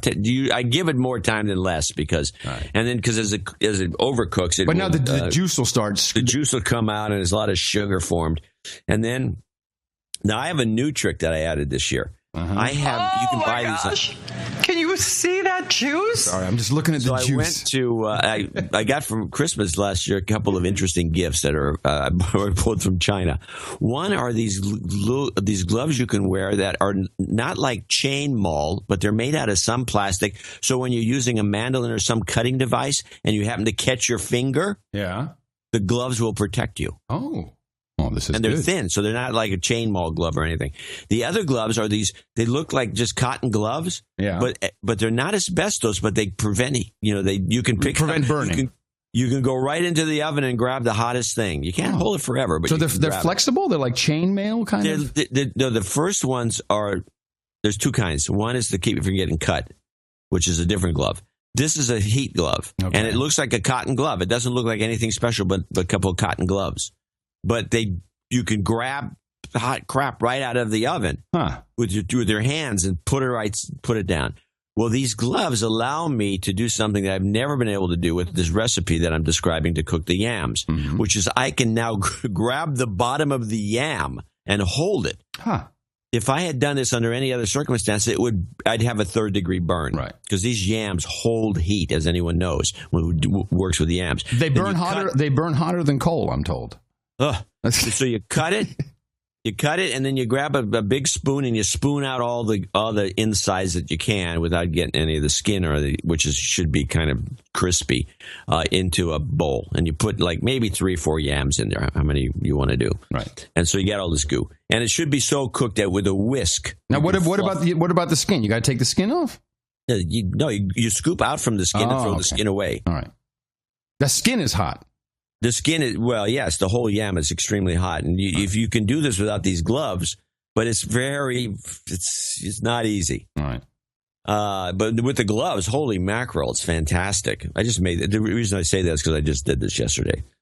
So you put the pile of yams, and it should be like so soft that you can whisk them with just a regular whisk and fluff them up like mashed potatoes if you want to. But what you add, and this is just the simplest ingredients, you could put a little salt if you want, but I don't do it. You add, a couple of teaspoons, depends, say you got 4 yams, maybe a half a cube of butter, European butter preferred, of course. I always like to add a little bit of yogurt. Yeah, well, this recipe, I don't use yogurt. I do. Well, fine.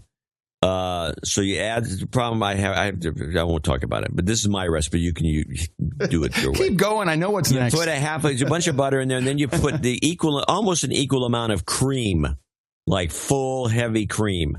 And then you probably can put, I don't know, as much bourbon as you have to taste. You want a bourbon-y bourbon.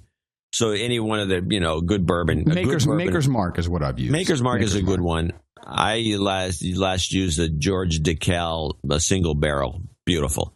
Put a bunch of bourbon in there, and then just to round it out a little bit, some maple syrup. Ooh. Not pancake syrup, maple syrup. Yeah. And then you take the whisk and you whisk it up so it's kind of like a very fluffy product. And then you serve that up. It is absolute dynamite. I actually added a little more bourbon at the end. You can add bourbon into it if you want more of a bourbon-y flavor. It's fantastic. That is the dish of the day. Once you have this dish, you'll go, why am I cooking great this product. the other way? Yeah. So what I always do with Thanksgiving is I make this exact recipe, except I use yogurt instead of the heavy cream. And then I always make my famous stuffing, which is stovetop put into my own bowl, and I lie, and it really works. People love that. Oh, man, the stuffing is so great. Yeah, it's a family recipe. So I recommend everybody. Would you know if I showed up with stovetop? You wouldn't know. I would. You know why I'd know? Because you already told me. Okay. It's just a thought. No, I actually stuff a turkey with bread, stale bread, and sage and marjoram, which are the 2 main spices you want in your stuffing. Marjoram, yeah. And then a bunch of some celery, onions, some bouillon or some chicken broth, and make it kind of gooey and shove it in there. But I don't have a recipe for turkey that I can just rattle off. You look it up. I thought maybe you'd have one. Maybe you'd have one. No. My daughter is, since I'm going to be in Port Angeles for Thanksgiving, my daughter's cooking turkey for the first time. Oh, nice. For everybody down here. Okay. And she's giving me recipes that she's going to be. Can she cook? Is she good? Is she a good cook? She's a baker. Oh. She's a really good baker, but as a cook, she's... we'll see how that works out. But she gave me the one recipe about all the fat, the idea of shoving a bunch of fat and stuff inside under the skin on a heritage turkey or butter. I saw that 2 years ago. It was very popular on all the TV shows for every TV cook to come out and shove butter under the skin. That would be something I'd do. Oh, yeah, that sounds right. I so just shove some butter in there. Everything. I like butter, but come on. All right. All right. That's your Thanksgiving yam recipe, everybody. You can add it to the many recipes here on the best podcast in the universe. And do a cookbook one of these days. I think the president was in Malaysia. I think he already started to sample some of your yams. Drunk or not drunk. I don't know if he's really tired. Yeah. Did you hear him?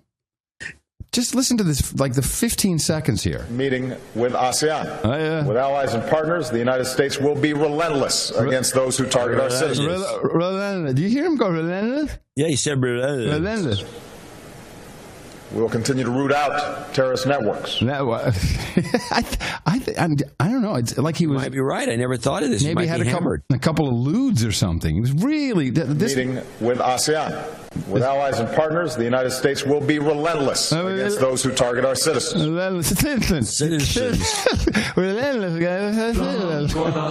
I think hammered. I think he's hammered. Hammered for sure. Totally hammered. Yeah. Sad. Let's see. Check in with the migrant situation in the EU lands. We have lots of problems. Lots and lots of problems. Everybody closing down borders. The Balkans, of course, is where now all the refugees are stacked up and stopped and can't come in. The knock-on effect of tighter border controls in the Balkans is starting to show.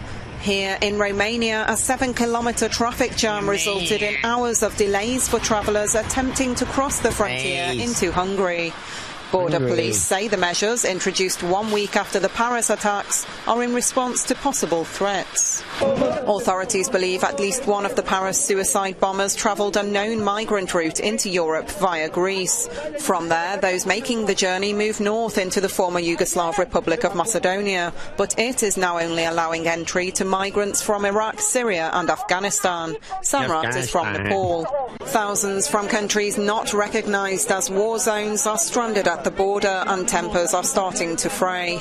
On Saturday morning on the Greek side of the frontier, riot police pushed back huge crowds attempting to cross over and continue north. It loses a lot in without the video. It's really to see the video of what's happening here and to see these, the people. Oh yeah, there's becoming a collection of B-roll that is just fantastic. And it's just being used over and over, for sure. Yeah, but it's fantastic, especially the one, my favorite one, where you have like a 6 across stream of people, 6 across or 5 across, but it's wide, and it goes to the horizon. Yeah. And they're all just kind of slowly moving.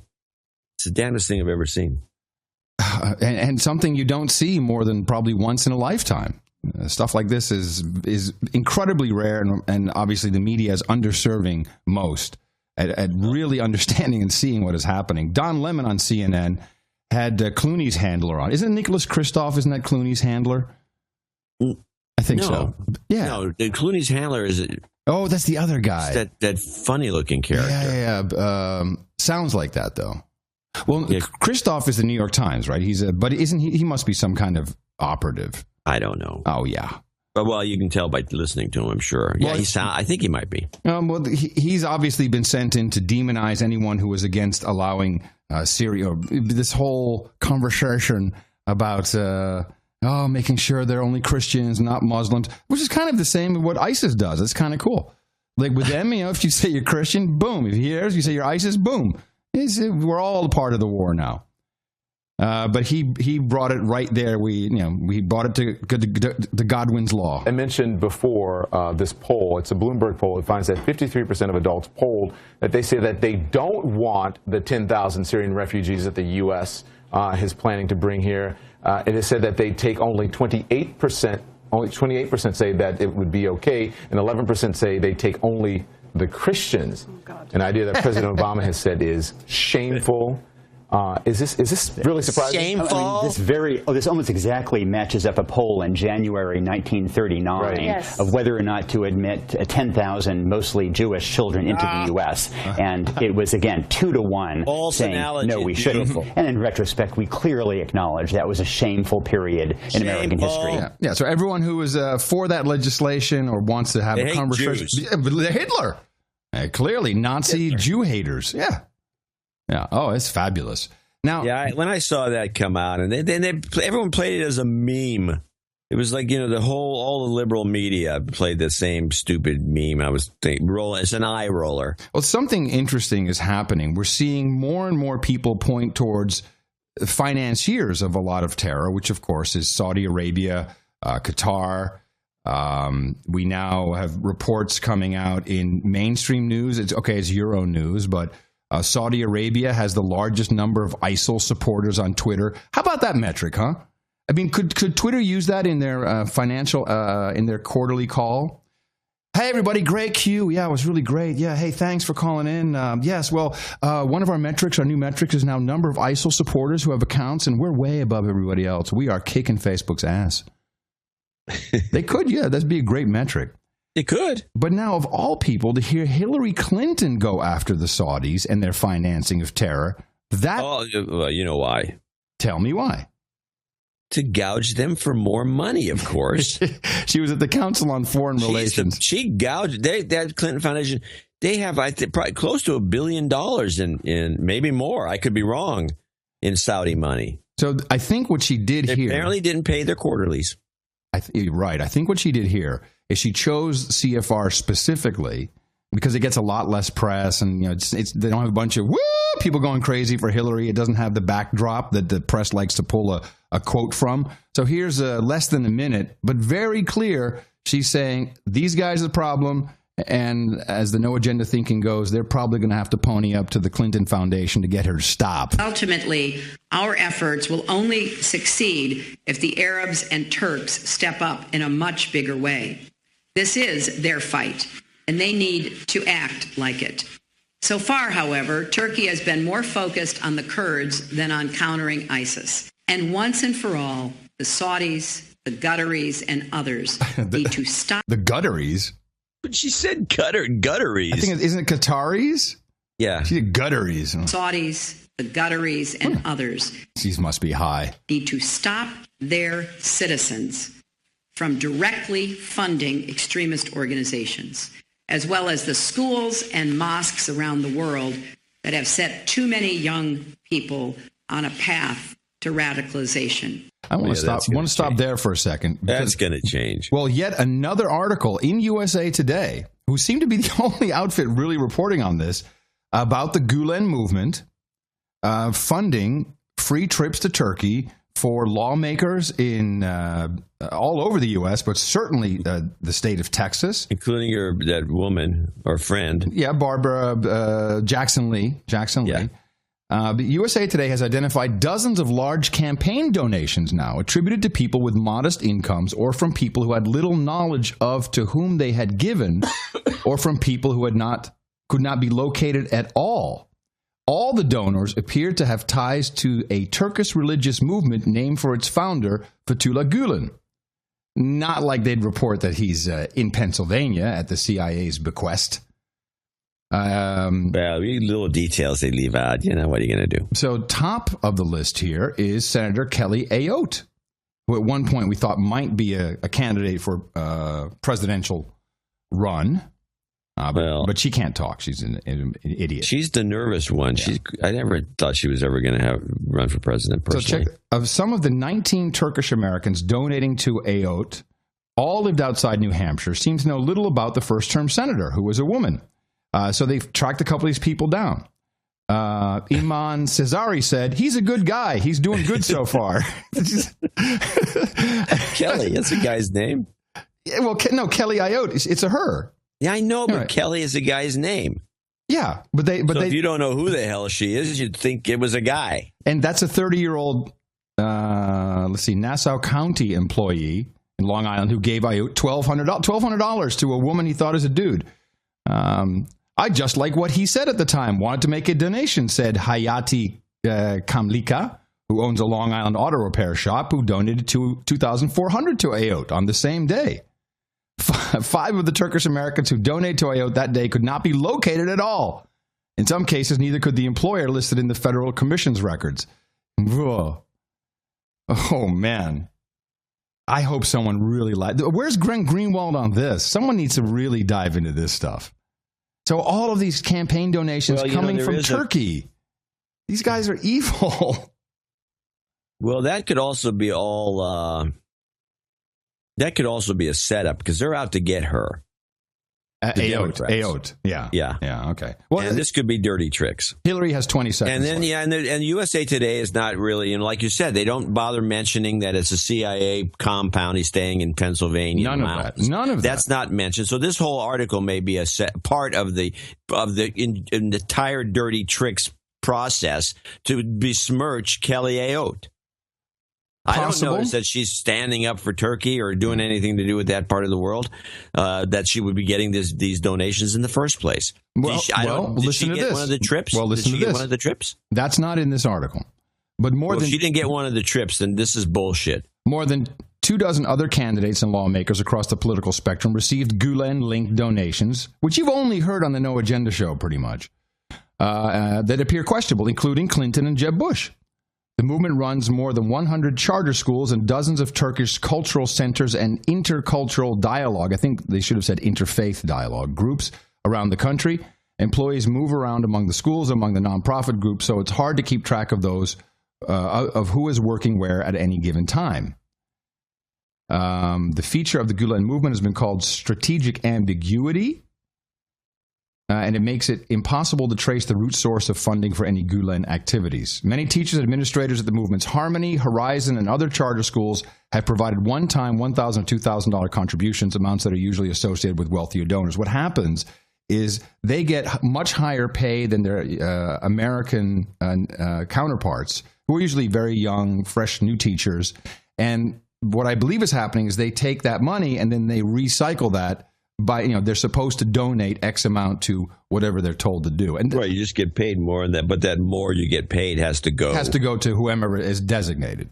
Yeah. This is a scandal of epic proportions. Yeah, it's pretty bad. Well, Killing Ed is the movie. That's Mark Hall's movie. Killing Ed. KillingEdFilm.com. Look it up. He's documenting this. It's just the beginning. Just the beginning. Here's 20 more seconds of Hillary. And I think that the Saudis have a multiple level of responsibilities. First and foremost, stopping their own citizens from continuing the financing for extremists. And, Saudi financing is still a major source of revenue for terrorist groups inside Syria, inside Iraq. Hello? Is this Hillary Clinton campaign? Yeah. Abdullah Baghdad. Yeah, how you doing? What is she talking about? About with our money going to her? What is that was just a mistake. What happens is that she gets a report. She's a very emotional woman. You got to be careful. I know she's very emotional. She got the morning report. She got the morning briefing, and apparently there was something like a fall off in donations from you guys that was like you're just abandoning her. What you talking? You're down like $250 million. Oh, no, I'm sorry, $250 million. You're down $250 million on your yearlies. Send me where my spreadsheet? She thinks that you're abandoning her, and that's all. I mean, it just blew up. It's just the way it goes.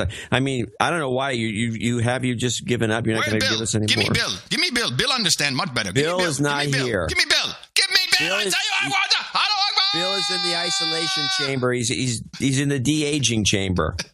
He's in the hyperbaric chamber. He can't be removed for at least a day. I wonder if she gets the call or he does.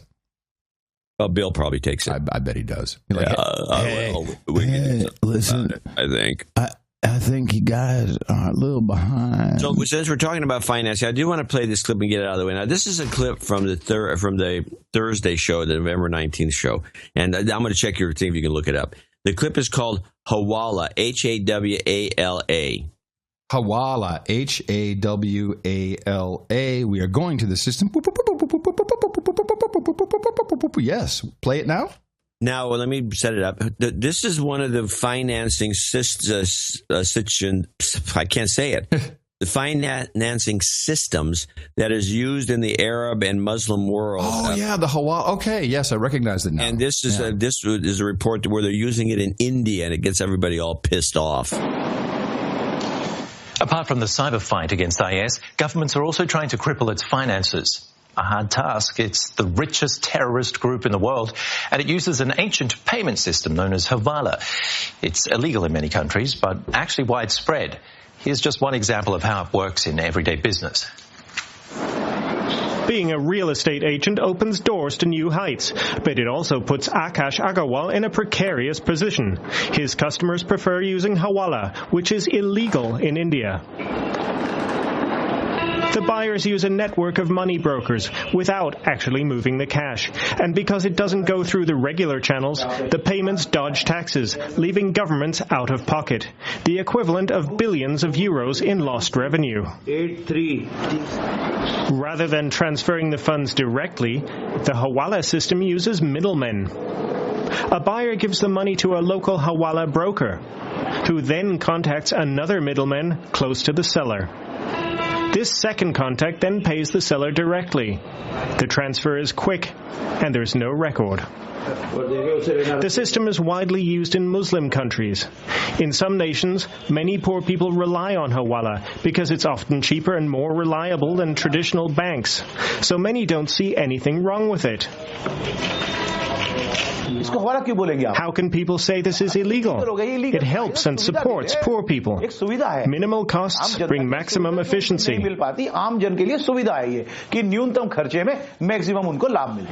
Since the system is opaque, it also provides a way to mask money transfers to fund criminal activities, and it is also used by terrorist groups to move money around. Hey, I don't understand. Why don't these guys use Bitcoin? Sorry, was that your punchline? Why don't they use Bitcoin? That sounds like Bitcoin to me. Oh, I think that's what this is going to happen. Bitcoin is going to, well, we'll see. We're going to see what the blockchain, what it's really made of, because they're going after it. Because this, you watch, this will be they finance it through Bitcoin. If you have some kind of Bitcoin traffic running on your machine, we may have to, I don't know, it's not good. Not good. Nope. Yeah, we have now the Reuters talking about some of the ISIS technology that's being used, and of course they're going back to the well on Telegram. They push Telegram as though it's owned by the CIA. I think that may be the point. I mean, they are really pushing Telegram. Oh, and then they use Telegram. They're all using Telegram. I think we went to Telegram for some reason or other just to play with it. We immediately got, we were talking about it. We immediately got, do not use Telegram. Bruce Schneier. Bruce, the security guy. Bruce the Goose, yeah. Bruce the Goose. He said it's not safe. Use Signal. He said Signal, but not Telegram. Let's just listen to the report, because you're right. I think they want them to use this, and they want everybody to use this. Please use this because we can get in. Mobile messaging app Telegram is racing to shut down broadcast channels used by the militants. Sure. The Berlin-based company says it's closed 78 IS-related channels in 12 languages on its site. Interesting. I didn't realize it was a Berlin company. That adds an interesting twist. That makes it worse. That adds an interesting twist for international relations. Yeah. Comey, what you going to do with that? Of course, it's BND that's sitting on the inside of this app. But the group continues to create more. Security researchers say the encrypted service is being used to spread propaganda and recruit members. It was also the way IS claimed responsibility for the Paris attacks last Friday. Yeah, and they show this message which doesn't say we take responsibility, because we know the person who took responsibility was Rita Katz with her own version of a Twitter message. I don't think she had anything about Telegram. I wish they could get their reporting straight. Telegram says it's making efforts to block public channels used by Islamic State, but wants to protect freedom of expression. The service is used very widely around the world, often by people who have something they fear from the government, political dissidents. Podcasters. Telegram wants to keep those channels open for those people. Islamic State is exploiting that, and Telegram is finding it hard to strike a balance between those two audiences. Yeah, audiences. I think we need to keep our eye on Telegram. I didn't realize that was a German company. Huh. Well, it could be the German intelligence group working with us. Could be. You don't know. Could be. But I'd be careful. Now, here, play this one, too, because I was get this stuff out of the way about the ISIL financing. This is another old one. This will be looked up under capital D, capital W, interesting report. Hold on. Interesting report about ISIL financing? Yes.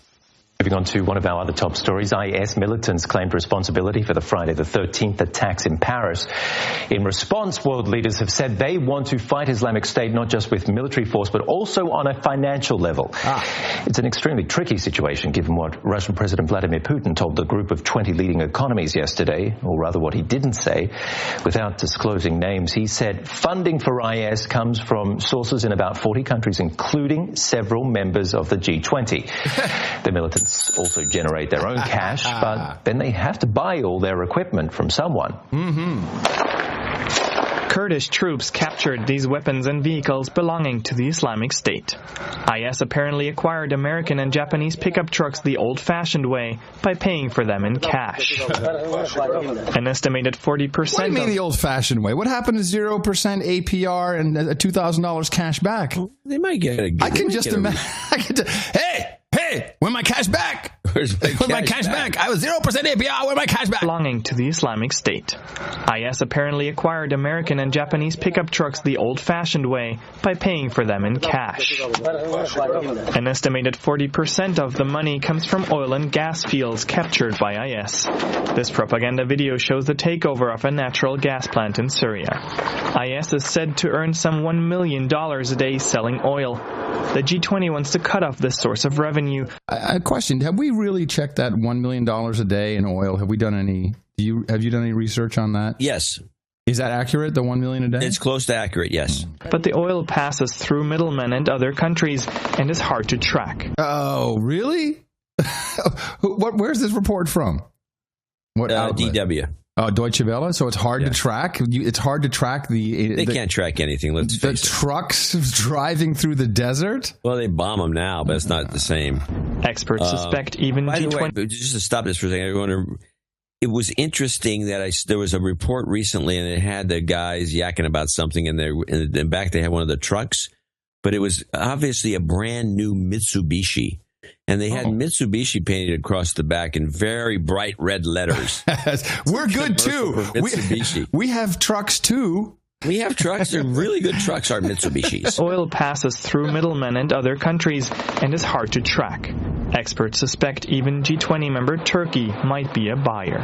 Oh, a buyer. In addition, IS has formed a kind of state within a state in Syria and Iraq. It has created its own currency and even collects taxes. The weight of the first dinar. So the Islamic State this is the gold dinar again. Imposes roughly a 20% tax on all economic activity. Now that includes everything from agriculture to electricity production, mobile phone networks, internet.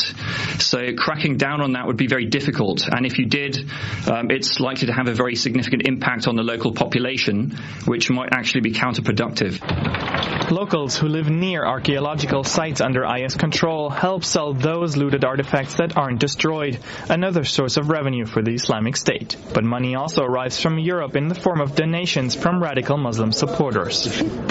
Western intelligence sources say that until recently, funding had been coming for years from countries such as Qatar and even Saudi Arabia, which is also a G20 member. Private donations are believed to continue, but now the G20 wants to end all outside financing, find and freeze IS accounts around the world. They can't with the system they have. These guys are quadruple dipping. They're stealing the oil money. They're getting as much as they can. They're taxing the public. They've set up cell phone operations and they're overcharging. They're just rolling in dough. This is a money-making. This is just like you set up shop. You can pull this off. You steal everything. You take the artifacts, you sell them. And the Western buyers, there's nobody, what can I get this? Oh, this is this tapestry is much cheaper than you'll get anywhere else. You won't get this in Dubai. Best price. So best price. So these guys are just raping the public. They're raping the people. They're stealing everything they can. They've already robbed the banks. This is a criminal organization, the likes of which we've never seen. And which apparently we don't care. Which is probably why it's run by, the Pentagon and the CIA. Yeah. It's astonishing. It's very good. Well, what is interesting to me, if we look at the European side right now, is Belgium. And by the way, this is the only news outlet who will correctly pronounce the word Molenbeek. That is how you pronounce the town. Molenbeek? Molenbeek. Exactly. Yeah, Molenbeek. Yeah, but what do we hear? Was it Molenbeek? Molenbeek. In the town of Molenbeek. No, Molenbeek. Take a little time to learn how to pronounce it. And, of course, I lived in Belgium, although I lived in Antwerp, but I certainly have been to Brussels. I've been to Molenbeek, actually. And we've known, they didn't have a government for, 5 years? How long were those guys without a government? Remember that? Oh, it didn't seem to make a difference, did it? Well, the difference is now you have in Brussels. This is where the EU sits. This is the capital of the EU. And all this crap is going down in their backyard. What is going on in Brussels? Well, we're still stuck indoors. Brussels remains on lockdown as the hunt continues for a fugitive suspect of the Paris attacks who remains at large. The streets in the normally bustling Belgian capital are eerily quiet. Brussels and its region have been placed on the maximum level of security alert. The alarm was raised when intelligence suggested a heavily armed Salah Abdeslam had returned to the city following the attacks a week ago. The 26-year-old is believed to be hiding in the area. I mean, at this point, don't you almost just think that the EU and everyone, all the diplomats who were there, the whole infrastructure, maybe ISIS is working for those guys? Well, how can you have all this happening right in the EU command central backyard? It's ludicrous. It really is. It's insane how this can take place. The borders closing is something that will probably have to happen, or maybe I should look at it the other way. The European Union Open Borders Project, the Schengen area, which is now going to be drastically reduced and perhaps closed down altogether, resulted in something that you could have kind of expected if you had your head on straight. And we're thinking before we came up with this grand project of it's all going to be beautiful, all these cultures. And if the borders are open, well, then stuff happens like this. Military-grade arms have flooded into the country, almost impossible to keep track of. It is very difficult to have a real... This is Paris, a Paris counterintelligence expert. Control over arms, and there are thousands of arms flowing, again, from the Balkans, from Eastern Europe, because of the porous borders also that exist in those countries. After their shooting spree, most of the attackers blew themselves up using suicide belts, all of them identically manufactured. A clue, the expert says, that the devices were made abroad. These belts were made by a professional, and we know by experience that we don't have such a person here in France. So obviously it came from abroad. That's interesting. We don't have a person that can do that in France, so they know that. Oh. That's odd. Jean-Paul Ney has researched extremist groups in France and says almost all of them source their weapons from Belgium for a simple reason.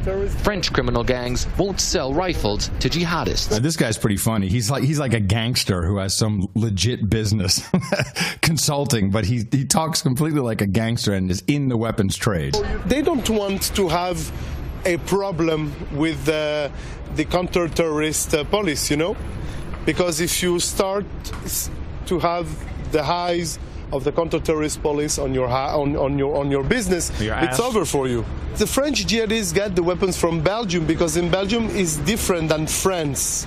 There is no walls, concrete walls between criminality and jihadism. I like that the French armed smugglers have a sense of morality. We don't do that for jihadis, man. But in Belgium, the criminals and the jihadis are all the same. It's all the same thing. Something else that we had picked up immediately, that there was yet again with one of these big events, there was a drill going on, and it was a drill for exactly this. And I put in the show notes a compilation of the director of I think it's the SAMU, or it's kind of like the Hospital and Emergency Services Director. And he was on every French talk show, it's all subtitled, where he's saying, wow, it was so great, this coincidence that we had just done a drill that very morning, so we knew what to do. And you can hear these news broadcasters and interviewers going, oh, wow, how lucky are you guys? Kind of the opposite of the no agenda thinking. Yeah.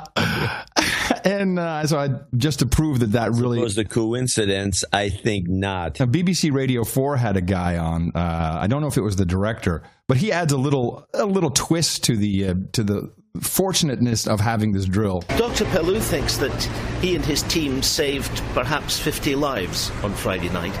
Perhaps in part, and this is extraordinary, because he was preparing for what happened only a few hours before the attacks began.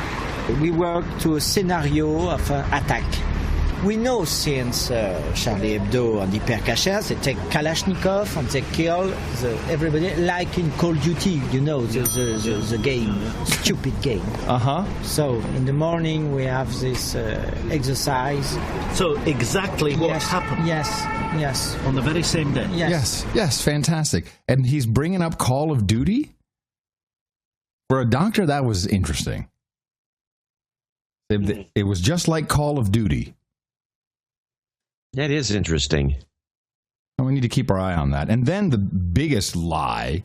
Yeah, let's put the simulators to work to train people. Mm-hmm. So when the real deal happens, you actually have some built-in way of responding that's accurate. I liked his comment though. Stupid game. Why? Why is it a stupid game? Well, do you play it if it's a stupid game? Anyway, we don't need to be worried about suicide vests or Kalashnikovs anymore. No, we're ratcheting it up one more notch. After the carnage of the Paris terror attacks, French authorities fear in the future terrorists could go even further, possibly launching chemical attacks. Yes. While the possibility appears remote, the government is ordering first responders. It's remote, but yes. But yet still, we're going to bring it up and scare you all, and the French government is getting ready for it. Be prepared. At this hospital near Versailles, Dr. François Grandon is upgrading the Dr. François Ardon. atropine stock, an anti-serum for nerve gas. Atropine. I looked this up. Yeah. This atropine. Are you familiar with atropine? Oh, yeah. It's not really like an antidote or anything for chemical warfare. No, it just jerks up your system and pushes off the toxin. Yeah, it does two things. What I understand from it, it decreases. Well, first it amps up your, what is it? It's not the it inhibits the parasympathetic nervous system. So I guess it affects your nerve system somehow, so that it won't propagate any nerve gas, and it slows your heart rate. I think you become like a zombie. Dead. Yeah, a zombie. Before, we had a civilian dosage, he says, but from now on, we will use military-grade atropine. It's more concentrated and easier to use in case of such an attack. Atropine is used, for instance, in cases of sarin poisoning. Sarin gas was used in a massive attack in Syria's capital, Damascus, in 2013, killing around 1,400 people, according to the State Department. Yeah, and of course we know who really did that. It was the rebels. That gas attack. Or do we follow the narrative that was Assad's gas? Because that's what you can't have it both ways. You can't say, well, they keep, we can give up. I mean, it's been proven that those rockets were not Assad rockets by the academia, by investigators, and everybody in between. But we cannot resist. Because the phony narrative that's used to embarrass Obama because of the red line and that it crossed, whatever. We keep hearing this crap, the same thing over and over from every official. Oh, the gas attack, and we can't resist it because there's just too much of it. There's how many people are every once in a while somebody. It's like the global warming thing. It's like you just keep being hounded and hounded. You just can't do much about it, even though there's more resistance with that. I noticed a couple of cool things that happened recently about global warming and some of the fudging the numbers again. Oh, yeah, These guys can't resist doing that. We're going to talk about that. But, it's hopeless. These guys are in control. And again, we have the story ramping up about what is that drug? Ketamine.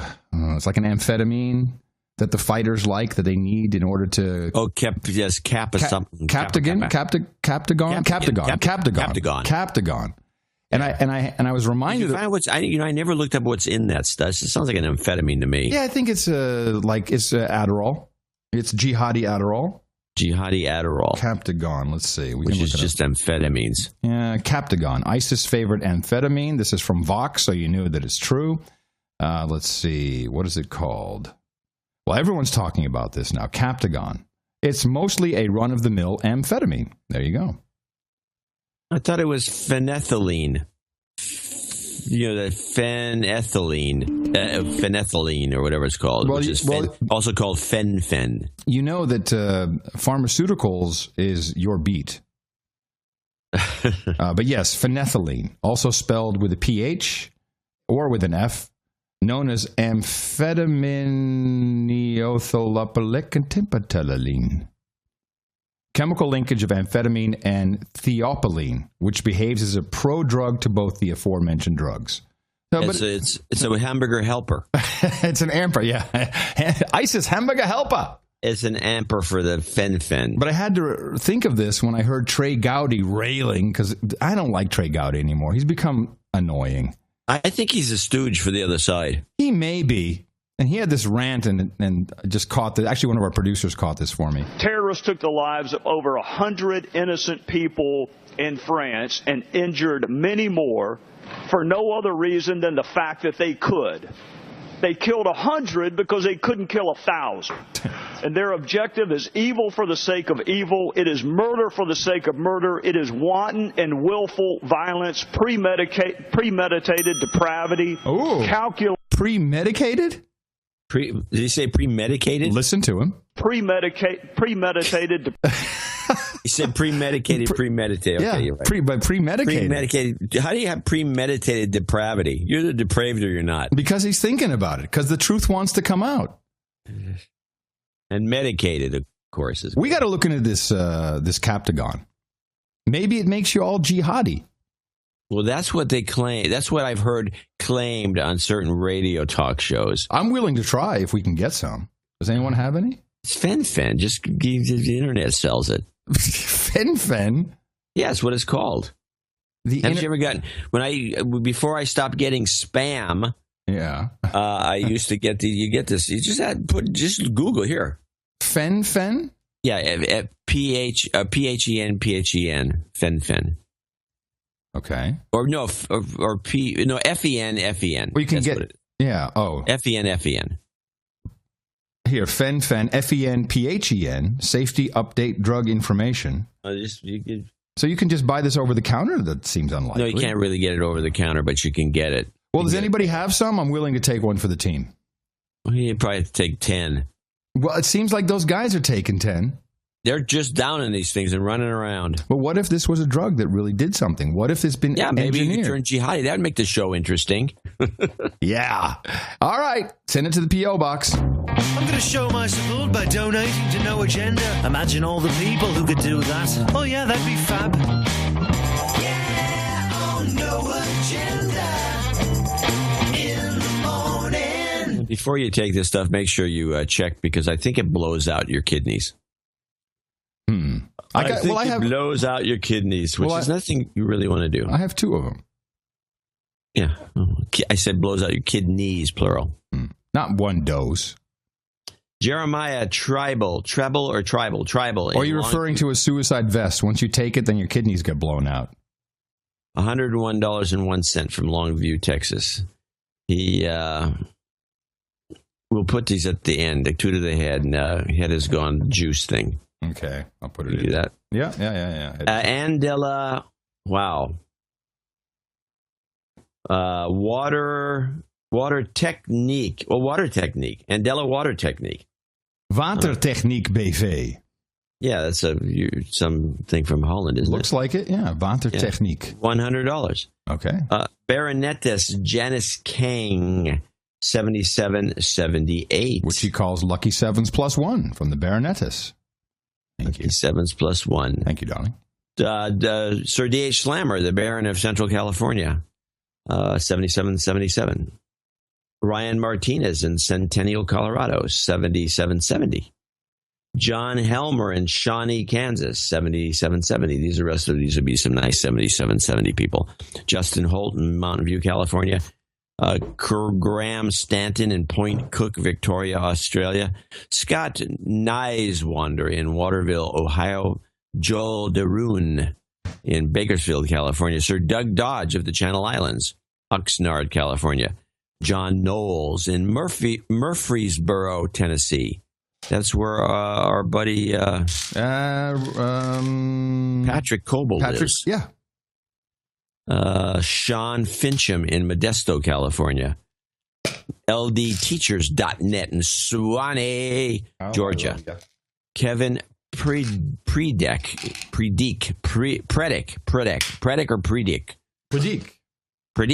in White Salmon, Washington.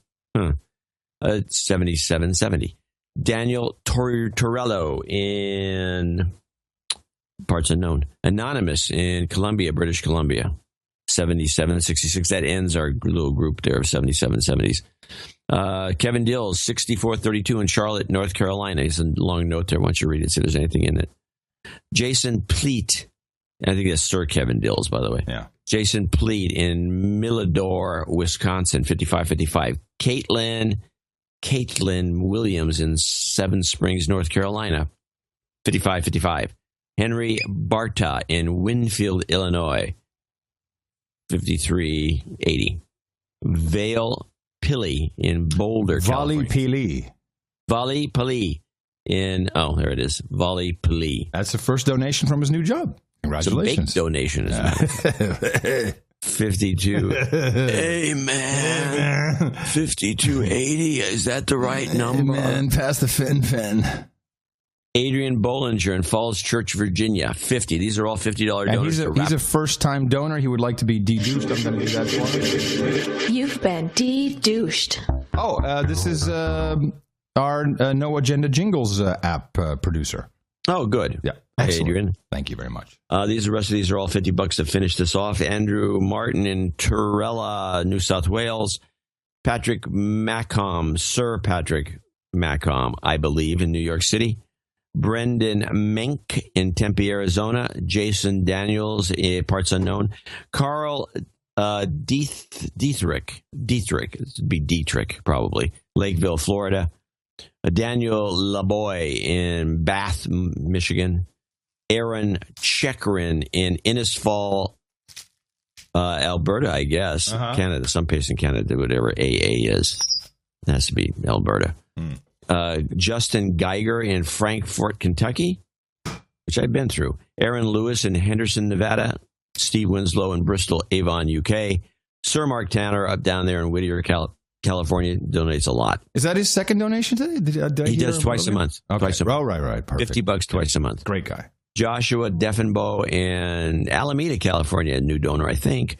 And Benjamin Smith over there in Oaktown, Oakland, California, along with Sir David Trotsky in Romeoville, Illinois. That concludes our list of supporters for show above $50.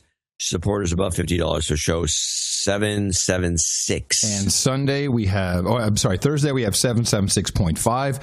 Of course, we won't have a donation segment. Can people still donate? Yes, of course. You can still donate for that show. We always admire that. And that gets everyone who donates will get pushed to show 777, where we hopefully will have a large donation segment, although you never know. But we would like people, of course, to support the shows when we do these special shows like 77. Yeah, which is 6.5. And you're going to like it. You're going to like it. I guarantee. It's very, very funny. I want to thank everyone who came in under $50. We have a number of them who come in for reasons of anonymity. Of course, people on the subscriptions, let's see what we have. We have 33.33s, we got 12.12s, 11.11s. Of course, a lot of people with $7.77. They will also be listed on the Mile High Club? No, they wouldn't be listed. Why would they? Isn't 777 a Mile High Club donation? No, the Mile High Club donation is the altitude, 5280. But I thought we were doing it for every Boeing version there was. Yeah, we are. The 787 is where it ends. Oh, of course. 787 is where it ends. All right. Wow, it's going to be a great website with all those names. Yeah, it's going to be fantastic. The things we dream up, John. Yes, well, it's all for the cause. It is indeed all for the cause. And everybody appreciates it. We have a lot of supporters that we really like to thank for keeping this show. I mean, the show is produced by the supporters, all the people that help us out on these donations. We don't do anything else. We don't double dip. We don't advertise and then ask for money. It's ridiculous. I mean, so you ask for money, you're still compromised.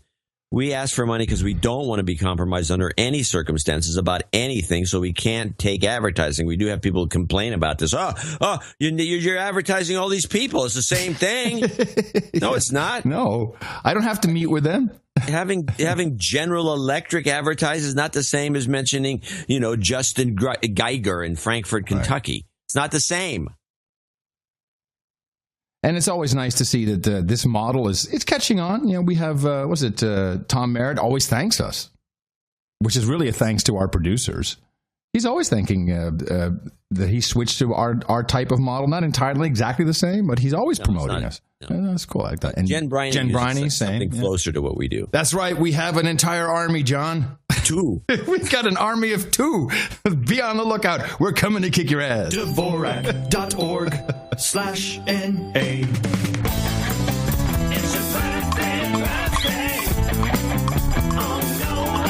Well, real short today. We have one that came in. Of course, it was a rather short donation segment. Justin Geiger. He turns 34 on November 27th. And, of course, we say happy birthday to him from all the staff and management here at the tremendous best podcast in the universe.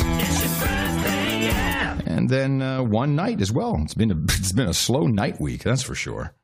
Grab my blade here. You got yours, Sir DeWark? Yeah, here it is. Very good. Crash EMT, come on up. Thank you so much for your very generous donation today and for all your donations to the No Agenda Show. And the amount of $1,000 or more gets you into the coveted night of the No Agenda Dames and Roundtable. So I hereby pronounce-icate thee, Sir Crash EMT. And for you, sir, we have hookers and blow, rent boys and Chardonnay, Dillaw, Dramamine, crickets and cream. We got Cuban cigars and single malt scotch. We got raspberry pies and breakfast burritos, sake and sushi, malted barley and hops, porn stars and pot, hot librarians and Jaeger bombs. And of course, along with the bong hits and bourbon, we have your mutton and mead. Please go to noagendanation.com/rings and fill out the information there. Eric the Shill will have everything on the way to you as soon as possible. Quick series of jingles people requested during the donation segment. Oh my gosh!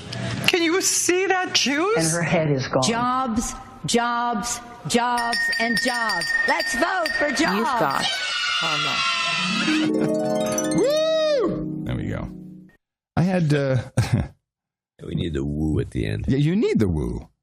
Woo is very important. Let me see. I didn't know much about this. I'm still unsure exactly how this happened or what happened, and I think I just need some historical perspective. Well, Tuesday evening, Israeli Prime Minister Benjamin Netanyahu had a phone conversation with Jonathan Pollard's wife, Esther. His office released a statement with the contents of that conversation, saying he told her after decades of endless efforts, Jonathan Pollard will be released from prison. Throughout the duration of the arrest, I kept bringing up to the American administration the release of Pollard. We now wait to see Jonathan Pollard's release. Israeli officials I've been speaking to say they hope that once Pollard is released in November, he'll immediately be able to fly to Israel. Under the terms of his parole, he'd have to stay in the States for 5 years. They hope that President Obama will grant him clemency. Okay. So this guy was arrested 30 years ago. Yeah. As a spy. He was selling U.S. Was it Department of Defense? He was selling American secrets. Yeah, to the Israelis. Right. And so 2 things. 1, why is he now free? 2, why will he be allowed to just walk out of the country even though he's supposed to stay for 5 years? So 1, why was he released? What happened? I think he had it wasn't a life sentence for what he did. Oh, I thought this was 30 years in jail seems like enough time. Oh, he just got out because it's time? It was just time to get out? I think so, yeah. I thought there was some kind of deal that he was let out early. No, if there was a deal, there'd have been a swap or something. But we don't, the Israelis, we don't really do that. The guy was punished for being a spy. You can't do that. You can't spy for anybody. You can't spy for Britain. You can't spy for our allies. You can't spy for the Israelis. What is the sentence typically? Is there a mandatory sentence? Not that I know of. For espionage. Let me see. There must be some kind. Maybe it's 30 years. I don't know. I just found it interesting. It's a pretty long sentence for most things. I just most thought it interesting. The guy just pops up all of a sudden. Yeah. I mean, and he makes it the problem. The reason he popped up because he made a big stink. Yeah. He looks just like that guy we were talking. He looks like Randy Quaid. That's what I was saying. He looks just like Randy Quaid. When I first saw him, I said, what, Randy Quaid's out of jail? Free Randy. And then the guy's grousing. That's what got him all the attention. He thinks the whole thing is bullcrap. So it might be. I mean, you don't know. We haven't looked into it at all. It's old, okay, now. So what are you going to do about it? He does look just like Randy Quaid. Holy crap. Yeah, he's got the beard. Yeah. I always find that peculiar. But anyway, so Netanyahu is saying, well, you know, we had every time I went there, I had this conversation, get this guy out, now he's free. It just seems like it is a deal. That's why I bring it up. I don't understand why, you know, why he was let out, just because he's grousing? No, he's grousing once he got out. He wasn't grousing so much inside. I don't know. You want to look into it. I do. I thought that there was some kind of backroom deal. That's why I don't he was think out. so. No? Okay. All right. Especially with the Obama administration. I don't see him doing that. He doesn't like Netanyahu. I don't think he likes Jews. Who? Obama? Yeah. Oh, yeah. No, he's a Muslim. Yeah. Could be. Could be. You never know. To the gate, to the gate, to the climate gate. You had a spectacular newsletter, John, which highlighted some documents and information also had come across my desk with more phony baloney doctoring of the numbers. You want to summarize? Yes, apparently NOAA, the Atmospheric Administration, what is it? The National Oceanographic Organization of A-holes. That's it. And they've been doctoring the numbers to make the global warming thing work. I mean, the NASA people have been kind of doing the same thing, and they're just feeding us all a bunch of crap. But the thing that I got was this quote from this woman who is the head of the UN climate Figueroa, her name is? Figueroa. Oh, she's scary, man. She's scary looking, and she came out, and you look at the newsletter, there's a link to her quotes and a picture of her. You did a total Trump picture of her. You picked the scariest picture. The scariest picture. I didn't do picture. anything. I did nothing. It's the only picture I could find. Oh, that's great. I mean, if I wanted to have some fun, I could have gone into Photoshop and I could have, No, this was good. She looks like an evil person. She does. She looks totally evil. She might have pointy ears even. She didn't quite say it directly, but it was implied that she wants to end capitalism because that's what's causing the problem. Right. And we have to end capitalism. I'm paraphrasing to an extreme. To end capitalism, you got to find any mechanism you can, and in this case, global warming, which people seem to think is like a religion. You can create this group of people that all want to. The only way it can really end global warming and climate change is to change from a petroleum-based worldwide economy, which is what we're running on. And just destroy that. You destroy capitalism. We have to find new mechanisms, and that would mean a new economic system. Which is what she said about changing the economic system. And this is crazy. And anyone who did, this happened she's made this commentary in February. Nobody picked up on it. In fact, they finally got around to it just a few weeks ago. And, they just got around to it. I guess they got around to it early, but nobody else did in the Investors Business Daily. And I found it was like frightening unless it's a hoax, and I don't think so. No, this is the point. This is why the Pope is all in on it. There's your socialist Pope. Right. Yeah, no, this is a revolutionary. This is a backdoor revolution to overthrow the world's leading economic system. This is the only one that seems to work. And who do you believe is leading this? Al Gore.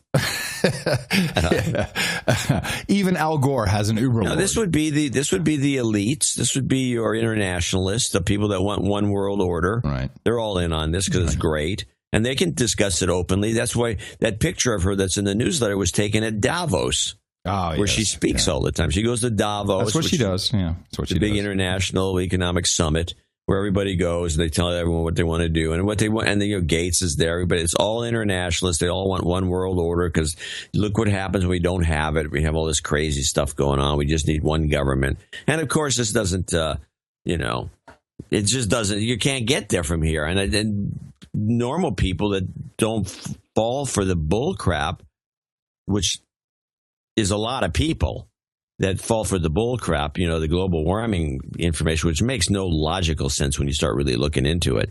But they want to, shut down everything. And I had a guy, in fact, when I met with a friend of mine at this trade show I went to, he's a No Agenda listener. He says, "Don't you think it would be better if we didn't have all these oil drills and we all went to wind power and all this bull crap?" And I said, "I don't care. Maybe it would be better, but it's beside the point. We are international petroleum economy that relies on this product. And what is it really? Everything. Transportation is only, what, 30% of the use? I don't even know if it's that much. With the plastic bottles we drink from, computers, the eyeglasses we wear, the paint iPhones, we use, iPhones, clothes, the paint we bags, use to paint our houses, IKEA, building materials, boxes, coat hangers, pharmaceuticals. Pharmaceuticals, a lot of them come from petroleum-based. It's just outrageous, and you can't do it. The only thing I'm worried about is just with life imitating art. If you go back to the State of Fear, Michael Crichton's book. Right, which outlines the whole mechanism we're dealing with. And of course, he died shortly thereafter. Coincidence? The thing I'm a little concerned about is that, so we have climate justice, which is what we all need. That's what this is about. Climate justice for the poor countries who are screwed over by the rich countries. Right. In fact, let's play, just so we keep up with the news, let's play the climate justice canceled in Paris so we can know that this is going on. French authorities have also announced they've canceled the November 29th march, the day before the opening of the UN Climate Summit, due to, quote, the heightened security situation. As many as 200,000 people were expected to attend. In response, French campaigner Nicolas Eringer of 350.org said, quote, the government can prohibit these demonstrations, but our voices will not be silenced. While this makes it difficult to go forward with our original plans, we'll still find a way for people in Paris to make the call for climate justice heard. Oh, God. Climate justice. There you go. Yeah. And climate justice, otherwise known as money.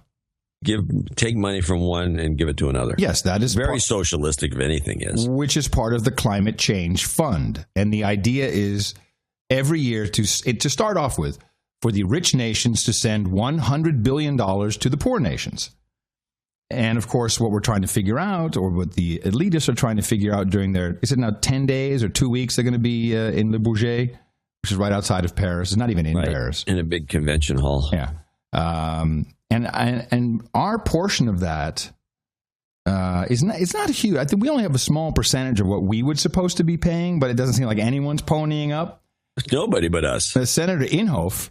The Chinese won't be ponying up. No. They're not doing anything about anything until 2030. They say. They hope it blows over by then, of course. They're not stupid. They know what's going on. And the Indians have already said that, we can't deal with it. Well, we're kind of saying the same, at least some of us. Some of us. In Senate. Today, we're especially here to discuss the potential legal form of the COP21 agreement.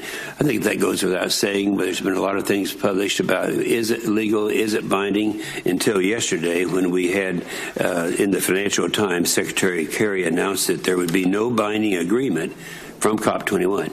No binding agreement from COP21. Now that incurred the wrath of President Hollande of France, along with several other people. So, but anyway, that was an honest statement because there won't be any. So when it comes to the financing, I know that a lot of people over there, the 192 countries, are going to assume that Americans are going to line up and joyfully pay $3 billion to this fund, but that's not going to happen either. I don't think so, he says. Yeah, no, that's not going to happen. Yeah. Not going to happen. Well, But the president is really trying. He terrorized. Now, actually, I'm going to have to say, the president acted as a terrorist, as a climate terrorist, for these poor kids in Malaysia. Oh, and Philippines, too. He did the same thing there. Yeah, and he went around looking, talking to refugee kids. See, they're all cute. They're not jihadis. Change your marketing team. But he, of course, went all out to scare the children of Malaysia. First of all, I think that so many of the young people here understand why climate change is so important. So important. The science is very clear. Clear. That because of the carbon emissions that we send in. I love how he just goes to carbon, not carbon dioxide. No, it's the carbon emissions. Carbon emissions by themselves are, I don't believe, a greenhouse gas, are they? It's called soot. Yeah, it's pollution. But he's talking about carbon dioxide. And the way they change this to carbon pollution is just that's unscientific. Climate change is so important. The science is very clear that because of the carbon emissions that we send in, mostly from the use of fossil fuels. We send in? Send in, yeah. Like troops. We send in, all right, we need a battalion of carbon emissions. Oil, gas, coal. The temperatures worldwide, on average, are getting higher. Higher. And that begins to change weather patterns. The oceans begin to get warmer. It's interesting. We are right back to climate is weather. The ice in the Arctic. Whatever is convenient. Whenever it's convenient, yeah. Well, there's also this whole, he's got this isolate, resonating effect, or, listen to it. That begins to change weather patterns. The oceans begin to get warmer. The ice in the Arctic begins to melt. It's so simple when he explains it. And you get a feedback loop. Oh, feedback loop. That as things get warmer, that creates even more the trend towards warming. And if we don't stop the amount of carbon that we send out, and we don't find new ways of creating energy, then you'll see the oceans rise, more extreme weather events, more drought, more flooding, bigger hurricanes, typhoons, and it could have a devastating effect on countries all around the world. It's cool when you terrorize the Malaysian kids with typhoons. In Paris, our hope is to get all the countries to agree that they will set targets for reducing carbon emissions. It won't be the same for every country. Again, carbon emissions. I don't think they're setting carbon emissions limits. Greenhouse. Why? Well, that's an interesting change in strategy. I mean, these guys are always on the move. They must have meetings. Let's start using this term. Yeah. By the way, since we started the show, I guess it was probably, maybe it was just slack tide or something was going on, but whatever covered the mudflats is now gone, and that's just mudflats again. I'm sorry. Is that how we do mudflats? No, the way we do mudflats is this way. Because of what's happening in Greenland right now, the maps of the world will have to be redrawn. Hit it! This is what would happen to San Francisco Bay. Look out the window, baby. That's right, time for another Mudflat update. Climate change is upon us or not. Here's John C. Dvorak. Well, I'm looking out the window at the mudflats, and they're still there. Because of what's happening in Greenland right now, the maps of the world will have to be redrawn.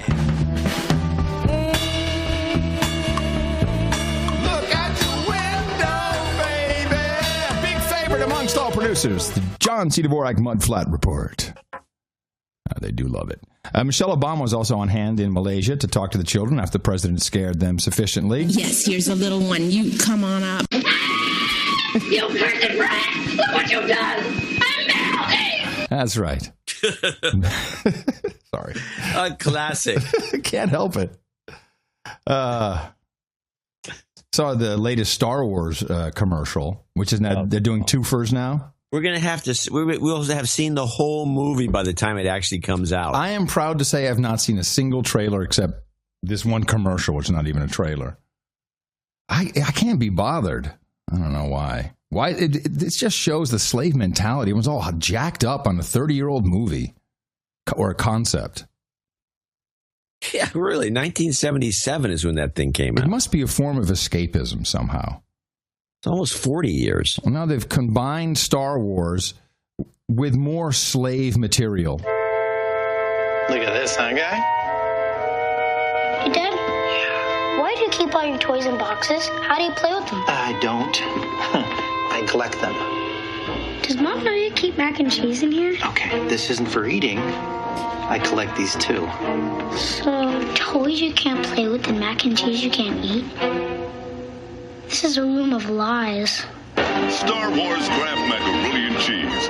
You love it. Star Wars. I like the line, it's a room of lies, but what's the lie? Oh, the lie is that so it has all these Star Wars figurines, and then there's mac and cheese, but you can't play with the figurines, and you can't eat the mac and cheese. Right.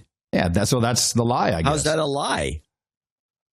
What sort of lie does it represent? I don't know, but I thought the combo of mac and cheese and Star Wars was enough. I admire what you did there, but I'm actually deconstructing the ad itself and wondering what kind of message they're trying to send. Well, maybe we have to listen to the beginning again. Maybe we missed something. Look at this, huh, guy? You did? Yeah. Why do you keep all your toys in boxes? What was that? Why do you keep buying toys in boxes? How do you play with them? I don't. I collect them. Does Mom know you keep mac and cheese in here? Okay, this isn't for eating. I collect these too. So, toys you can't play with and mac and cheese you can't eat? This is a room of lies. Yeah. I guess children... I think this is a subtle, hypnotic kind of a thing, lies, to promote consumerism. That wouldn't be a first. I just find it disturbing. Either that or more of this dissonance issue where you just confuse people with, it's a room of lies. Yeah, you've been using this term cognitive dissonance. I'm very concerned about it. Ever since it came up in the conversation with somebody else in one of our clips, I've decided that that's part of the way the system works to break people down. So we have a lot of people that donate to the show, not just an anonymous lesbian who I first noticed it with, but she'd always write sanity down in the little note. But other people do it. And some people do it on the checks that come from the bank. It says sanity across the top. Right. There is a cognitive dissonance issue in this country with people, being told one thing and then being told another and trying to push those two things together, which logically don't make sense being pushed together.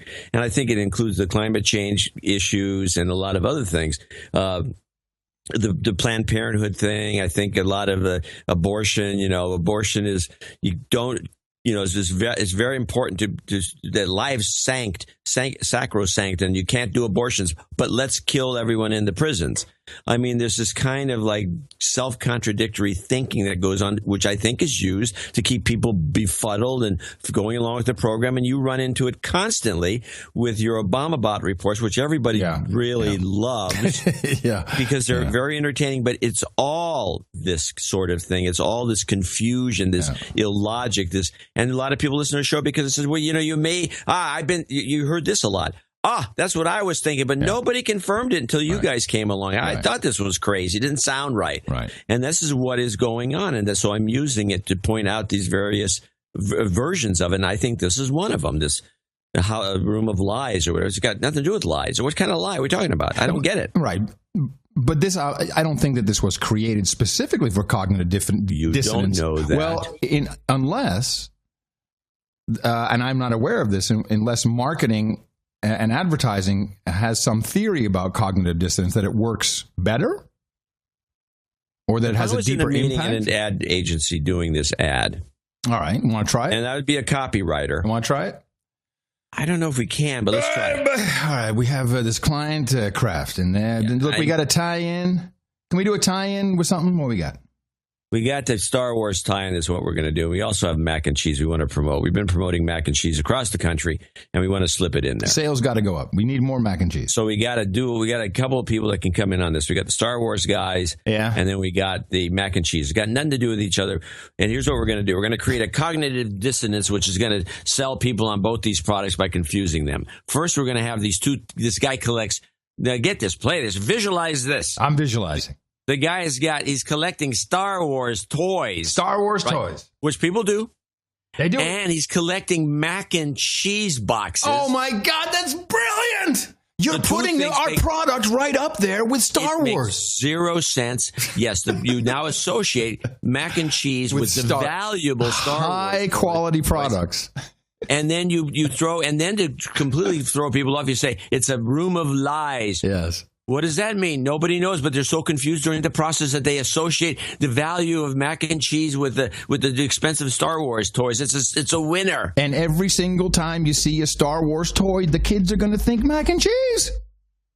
Exactly. You got it. Do you hear Miles ridiculing my sass? What's sass? Thigh plus ass equals sass. And after 3 kids, my badge is like the Holland Tunnel. Yeah. Sometimes I walk around and it sounds like somebody's stirring mac and cheese. Yeah, we'll do a couple of native ads like that.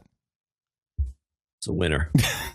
Oh, man. And then we move from that to getting the public to eat bugs.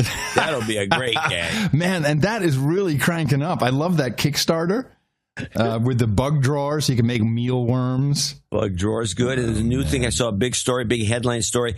People being tested on an ultra high-end hamburger made from grasshoppers. High-end, no less. Yeah, they're going to make it. Let's make it a prestige item. They had the same meeting. These same guys had a meeting, and they were talking about what we have to do is we have to make it look like it's elites food. We don't want to make it look like some peasant, some poor bastard starving in the desert and he has to find some cockroaches to eat. Yeah. Yeah, that thing is so surprising. Is there a cycle in the bug eating thing? There must be a cycle. No. I think this is just a gag. Yeah, sadly, a lot of people are getting in on it. Just because they're idiots. Are they? Or should we have our own line of bug food? We're not selling bug food. How about bug juice? Bug juice used to be the slang term for soy sauce in my family. Oh, bug juice in my family was like crappy Kool-Aid, like off-brand Kool-Aid. Apparently, World War II Navy. My dad was in the Navy in World War II. Yeah. They called it bug juice. Soy sauce. Okay. And he would say, I remember now, this is all come to me. I forgot about this. At the dinner table, he'd say stuff like, pass the bug juice. We'd all pass the soy sauce down. That's the bug juice. Excellent. I got to write that one down in my memoirs. Oh, this will come out after the vinegar book? Oh, yes, right after the vinegar book. And the depression book. Don't forget that one. I got to finish these books. Yeah. Are you ever going to finish one, you think? Yes, I'm going to. I've got a bunch in the can. Yeah. I'm working on my book. Okay. Yeah. Well, it's about my life. Oh, okay, good. Yeah, I'm going to finish it after I'm done. Well, we were talking about I assume we're off the topic of the... Yeah, I'm done. We're back. I just want to get this clip out of the way. This is, I think that Merkel's losing her, she's a coalition leader. Yeah. She doesn't have, her party doesn't own the place. And she's kind of losing the steam. Well, here's a report from Deutsche Welle on her talking to the CSU, which is one of her groups one of the parties. That's her coalition partners who don't like her. They don't like her much because of the refugee thing. But here she is. This is a good report. Merkel talking CSU.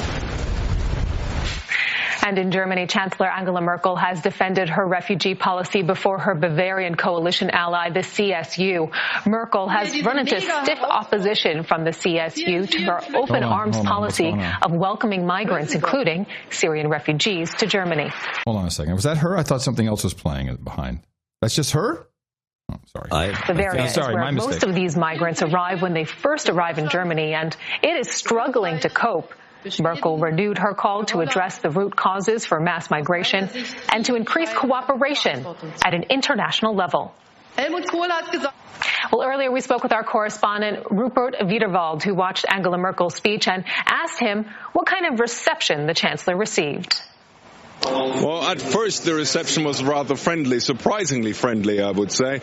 But the longer Angela Merkel held her speech, and the more it became clear that she was trying to move around the crucial points, especially around the controversial refugee gap the CSU has been eagerly pushing for in the last weeks, the more the tension grew during this convention here, and the more it became clear that this won't be the day of Angela Merkel. And what was rather extraordinary in the end was that after her speech, CSU party chairman Horst Seehofer came up on stage and talked for about 15 minutes while Chancellor Merkel had to stand beside him. And it all looked a little bit like the teacher is telling its smaller pupil how things are done properly. And in the end, Angela Merkel left the hall with as much as no applause. That was rather extraordinary. Yeah. Well, of course, that party represents mostly, I guess it's Bavaria. Yes. Which is where where she's from. Isn't she from? She might be, but whatever. Bavaria. But these refugees that's their entry point. So they're inundating this part of Germany, and it's not going over. Right. Because they got that, we talked about this big stream, 8 wide as far as the eye can see coming down the road. It's like army ants in Africa. Yeah. And there's so many of these videos about the Open the Gate. There's versions of that I put a couple in the show notes at 776.noagendanotes.com. It's really quite incredible to see. When anyone I show that type of video to, they're like, "Oh my God, I had no idea." I said, "What do you think it was?" It's not being shown. It's just not. It isn't being shown. I'm only seeing the good videos on outside of the U.S. newscasts. They talk with the. We do the big three, ABC, NBC, CBS. Mm-hmm. They do close-up shots. They do on the scene. They got a guy standing there with a microphone and a few guys straggling past. The framing is very tight, indeed. And the framing's tight. You don't see they don't pull back and show this line to the horizon of hundreds of thousands of people slowly trudging along the way, and pooping all over the place. Right. That's never been addressed. I think I'm done for now, unless you have any tech news. I almost had tech news, but I think we can put that off until next Sunday. I don't really, other than I got the Lima. I got my Lima in. You know about Lima? I don't know what you're talking about. Yeah, Lima was a Kickstarter idea, and it's like a little, it's almost the size of an iPhone, like two iPhone chargers stacked together. And you plug it into your router, you plug a drive into it, any size you want. So I got a 1 terabyte drive. And then that creates a cloud, your own personal cloud, for any device you have, including your phone. And the idea... Western Digital has a thing called a personal cloud. It's a 6 terabyte drive you plug into your main router, and then it does the same thing for all practical. It's just a drive that does it all?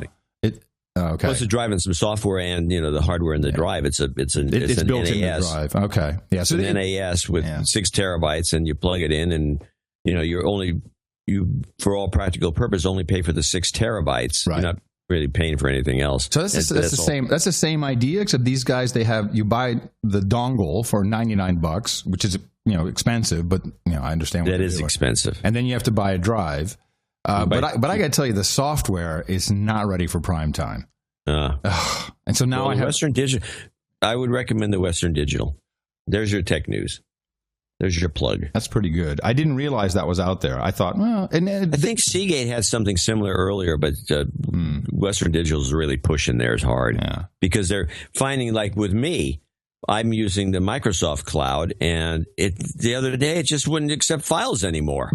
No, we're not interested. Cloud drive? It's for missions or whatever. I mean, the files are still there and they're intact, but I can't move anything to the cloud. And I'm having to move to my regular doc file. Yeah. But since I'm running a fairly thin, my main machine is fairly thin insofar as internal hard disk space, I'm going to drop this. I'm going to start using this 6 terabyte drive cloud, and I can also back up to it from my place in Port Angeles because it's on the internet, even though that's a dangerous. Years ago, it was considered very dangerous to use in any network attached storage, but I think now it's not so much because there's so much. I mean, the cloud is, for all practical purposes, the same thing. Mm. Yeah, they're trying to do something which I think the main idea is they have apps, and then the app jiggers your phone, so when you take a picture, it's automatically also uploaded to the to your Lima drive. Yeah. But they market it more like, you'll now have a terabyte on your phone. But it's not really true. In fact, it's not. Could not be further from the truth, quite honestly. So I would say not necessarily a gadget we need.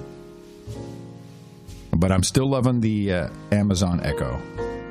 Yeah, well. Yeah, despite reports coming out that what? That it's listening to you. Duh. Ah, cool. Duh. Of course it's listening to you.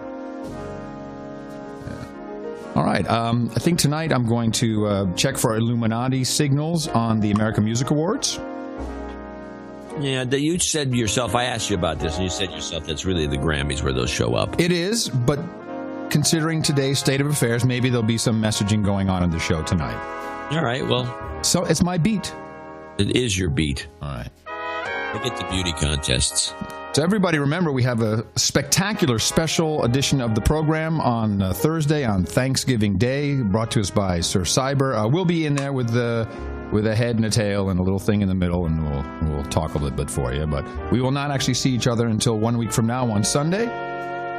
Sunday. And we'll be thanking everybody who supported us for both of those episodes. Right. And have a happy Thanksgiving, everybody. Yeah, make some yams. You know how to do it now. You like get the yam recipe? Go for it. Coming to you from FEMA Region 6 in the morning, everybody, I'm Adam Curry. And from northern Silicon Valley, just up the hill from the mudflats and swamplands, I'm John C. Dvorak. We'll be back on Sunday right here on No Agenda. Yeah. No.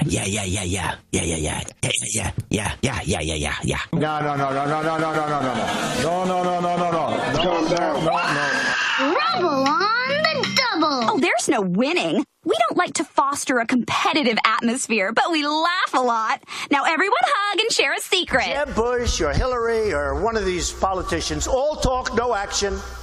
All controlled by lobbyists and donors. All controlled by lobbyists and donors. All controlled by lobbyists and donors. People like me from previous